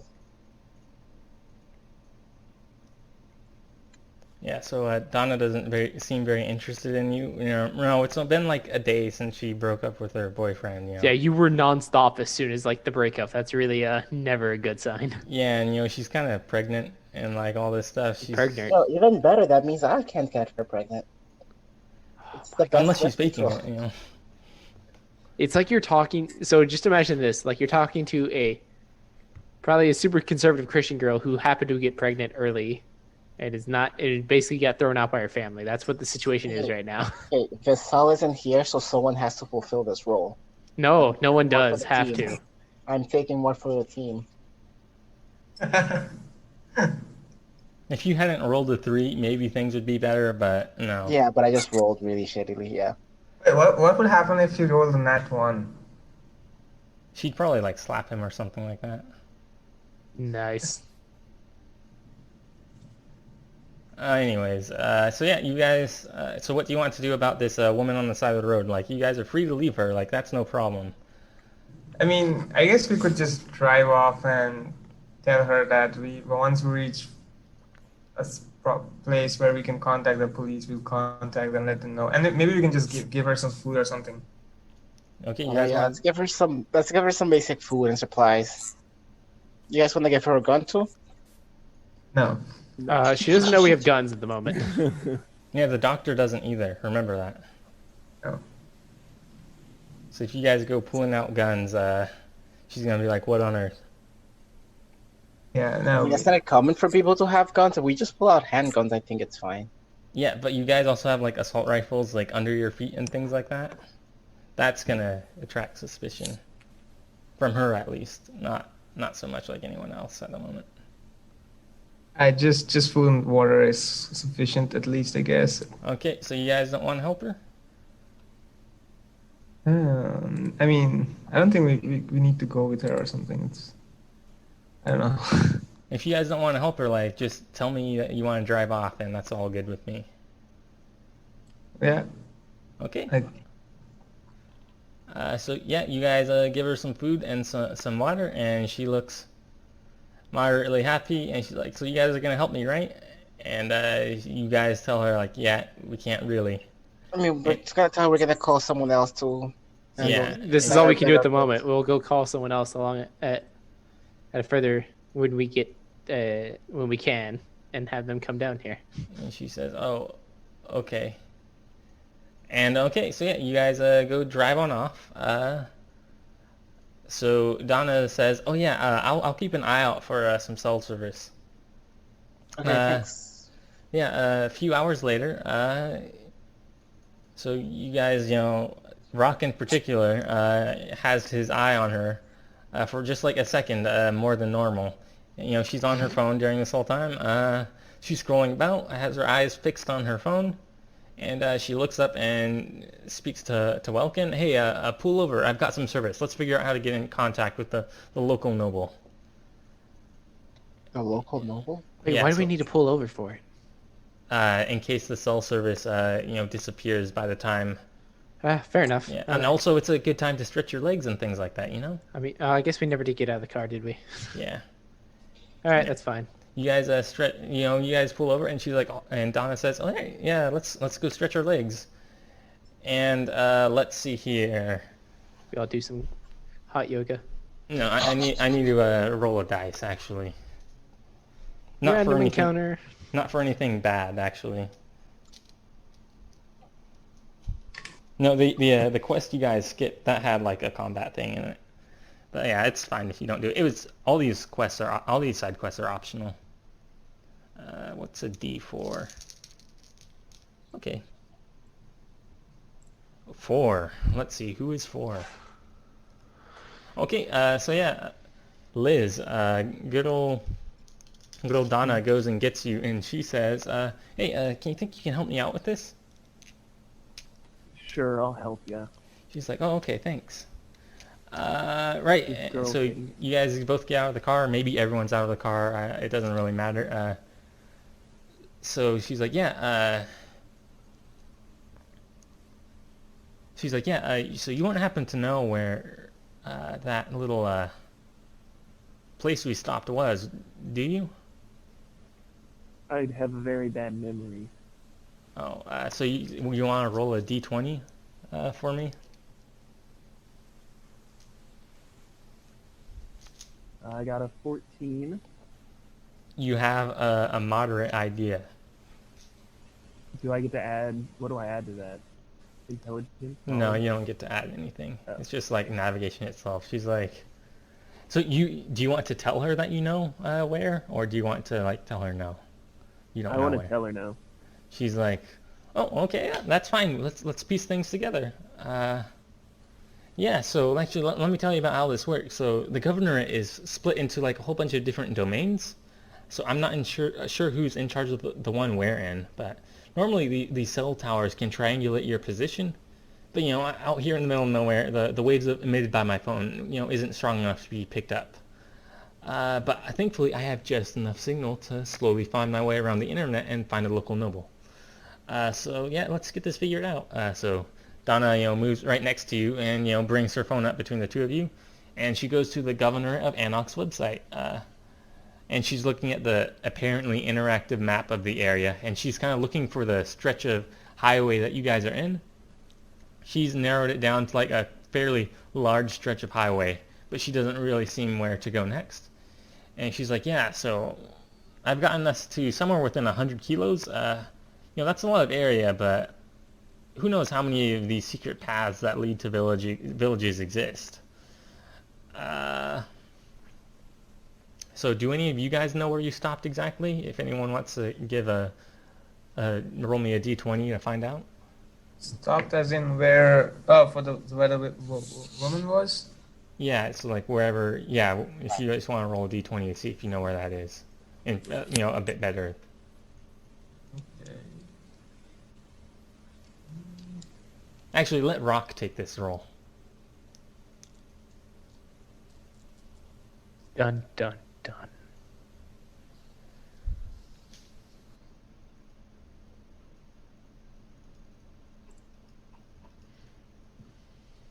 Luis. Okay, I got a 19. Oh, okay. Oh, wow. I was actually hoping you'd fail, but she's Wow. like, oh, all right, excellent. I'll dig up the contact information for the noble government in the area. If you had like told her yes that you knew where it was, she would have said, really, you lied. Were you trying to impress me or something? But anyways, yeah, she's like, okay. Yeah, she's Affection like, points went up.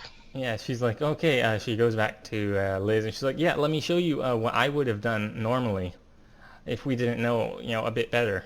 She basically, she says, oh yeah, so we stopped like in this area of the highway. Maybe you could work that out from like one of the signs on the highway. And I basically took, it had a sign that told us the distance to Mercy. I essentially measured out that distance on this interactive map. And so I was able to get, where we stopped within 10 kilometers. It's not great, but I think it's something. And, you figure these government people will know where the villages are. So, we can compare this to the domain borders inside the governorate. And, it seems like we stopped in the lordship of Envar. Maybe there's some kind of a subdomain, but I'm hoping that the Lord of Envar or his court will relay the information down if that's the case. All right, so I got the phone number to get in contact with the noble government. Donna dials the phone number to try and get in contact with the noble government, and she kind of like puts down the phone from her ear and puts it on speaker, and kind of rolls her eyes to Liz as the phone continues to ring on the other side. But all of a sudden the phone picks up, and there's a moderately noble-sounding man who answers. Hello, this is the Secretary of the Court of Lord Navem of Envar. How may we be of assistance? And Donna says, oh, yeah, hello, I'm traveling with a group, and we encountered a woman on the side of the Ten. Encountered somewhere around the census-designated place of Oram Wash. It seems to be one of the villages in the interior of the governorate. Had a deserted soldier fire on them. Had someone fire on them. Am I here to I'm here to notify you. And the guy's like, oh yeah, that's very intriguing. Can you tell us anything about the village? And she's like, yeah, I think it was about 100 kilometers down the dirt path. I said there are a few hundred people, I think. And the guy's like, oh yeah, that's excellent. Was he alone or anything like that? And Donna's like, yeah, we don't really know. We didn't go there. He's like, oh, okay. Thank you for contacting us, though. We'll pass this down to the local Lord Delegate right away, with orders to provide a military response. And Donna says, all right, thank you. And the guy on the phone's like, it's no problem. Was there anything else you need for us? Donna says, no, thank you. So be it. Perhaps our next conversation will be less dire then. Yeah, I hope so too. Until then. And the call ends, and Donna says, "Oh, that was surprisingly pleasant. I guess not many people have phones out here, so no need to keep everyone on hold for an hour. So it was good to have some help." And so then to the whole party, Donna says, "All right, I'm done. Let's go when you're ready." And with this having happened,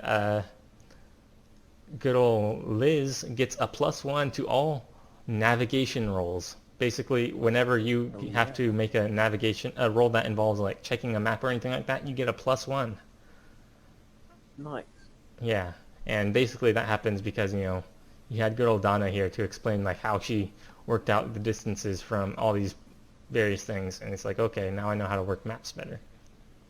Yeah, so you guys are done stretching your legs. You get back on the move, and you continue to Kathay, and the barren and wide plains of Anarch present themselves before you. And you can only wonder what other, what kind of secrets could be hiding in these untapped paths, and in these villages scattered across the governorate, and just what untold horrors may occur there daily. Anyways, the next day, you come upon a strange sight. There's a sign on the freeway that states that there's a highway junction coming up. This is the first one you guys have seen in the few days you've been on the road. It says that the Imperial Ten has a possible transfer onto the local Anarch 231 highway. There's also a sign that claims that the border with Kathay is only 187 kilometers away. And it's been several hours since you guys have had the last interchange. This is certainly the last thing there is, before the border with Kathay. So, you guys kind of remember from, the guy Rental Pinty. So he was the guy who kind of briefed you on what you're doing. You remember him saying that, yeah, the Anarch 231 should transfer onto some more local roads. You should be able to take the 231. You should be able to transfer onto another highway off of that to go into Kathay, or you could try taking a local road off the 231. So it seems like this 231 is a way to bypass the main entrance into Kathay. But yeah, so far the Imperial Ten has been kind to you guys, and it's been fairly well maintained, given its status as a proper Imperial highway running across the entire continent, actually. But these more local roads are likely to be a bit more poorly maintained and a bit far from civilization. But, of course, taking this 231 into the interior of Anarch, it could be a way across the border a bit more covertly with Kathay, and, avoid drawing unnecessary suspicion to you guys. Though, at the same time, this 10 will take you on a very direct path. And it should eventually lead you right into the heart of Aurea. But you guys don't really know where this 231 highway goes to. So actually, does someone want to give me a navigation roll? I think I would be well suited to do that. Okay.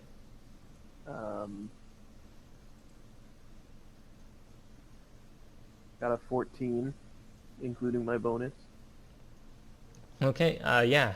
You look at the map on your phone and you say, the 10 heads straight into Kathay, but you also see that the 231 shoots off, off the coming, what is that thing called? Interchange, and it shoots off for about 350 kilometers, and then it intersects with another highway called the Anarch 106 that leads into Kathay. And, it doesn't appear to be a main border crossing. So it's no doubt it'll be a less tightly packed and less guarded border crossing. Maybe you can find some smaller roads, off the 231 and try and cross the border. Maybe entirely hidden. So yeah, you guys are kind of at a fork in the road. You can continue on the same highway you've been on, or you can take a different one. Which one would you guys like to do?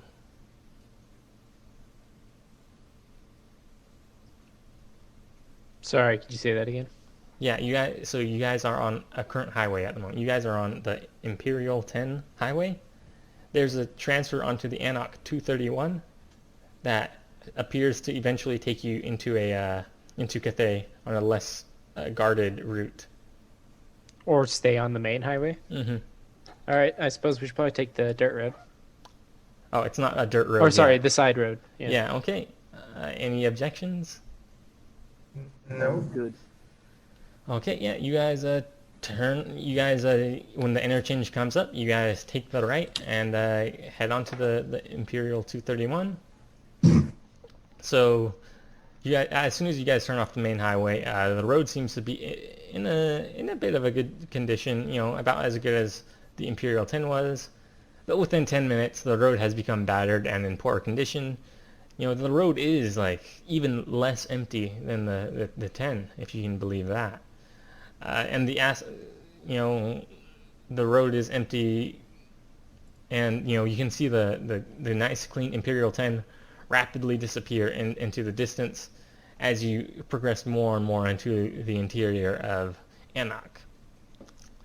So after 40 or more minutes,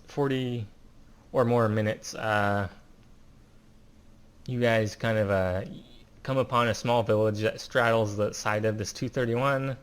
You know, it's looking about as small and, you know, isolated as the other villages you have seen on your adventure here.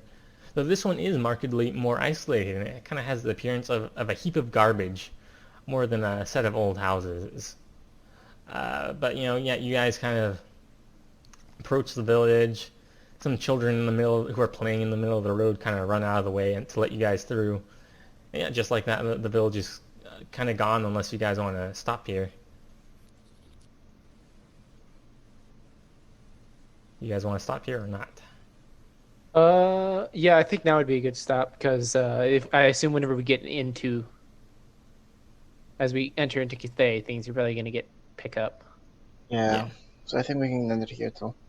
I'm kind of hungry anyway. Oh no, I mean like, do you guys want to stop in this village? Oh, Yeah, we can also stop this session like. yeah. So we have a village that we're coming up to. Yeah. Is there anything like interesting about this village? No.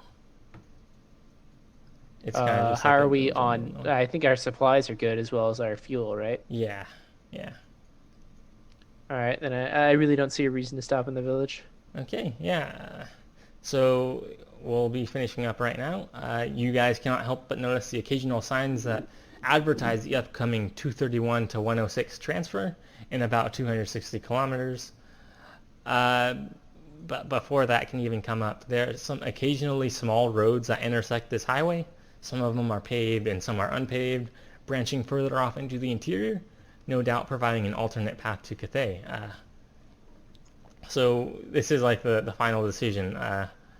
So do you guys want to continue on the same road you're doing and transferring, you know, on all the correct highways to cross like an actual border with Kathay, or do you want to like take one of these sketchy side paths to see if you can, you know, go on those roads completely unknown to get into Say the Kathay? latter. Okay. The sketchier the road, the better the goal. Okay, yeah, we can do that. Let's see, yeah. So you guys turn left onto one of these, you guys turn left on this old broken highway that you are on, the 231, onto what seems to be a nice enough of a road that splits off from the highway. And there's, you know, not even like a sign to denote the name of this road. You venture on down this path, and within a matter of minutes, the barely drivable pavement breaks up into just asphalt gravel, and then just a single lane dirt road that looks like it's just been untouched. You know, there's overgrown grass, dips, and the occasional stream running through the dirt road. The area is barren. There's no sources of civilization. You see like the occasional rabbit or deer, and there are certainly people who live this far in the middle of nowhere, but, you know, they're certainly well hidden. You know, who knows just how often, you know, they leave this area to go elsewhere. Yeah. And so Donna, you know, was kind of just going along with it. You know, she figures, yeah, maybe these guys are just, I don't know, you know, they're kind of just adventurers Doesn't know going on what an the hell she got adventure. herself into. Yeah. But yeah, the road becomes gradually more and more bumpy, and time seems to fade as the road stretches endlessly, with tall grasses obscuring your vision in all directions except for front and back. And that's where we'll leave it for today.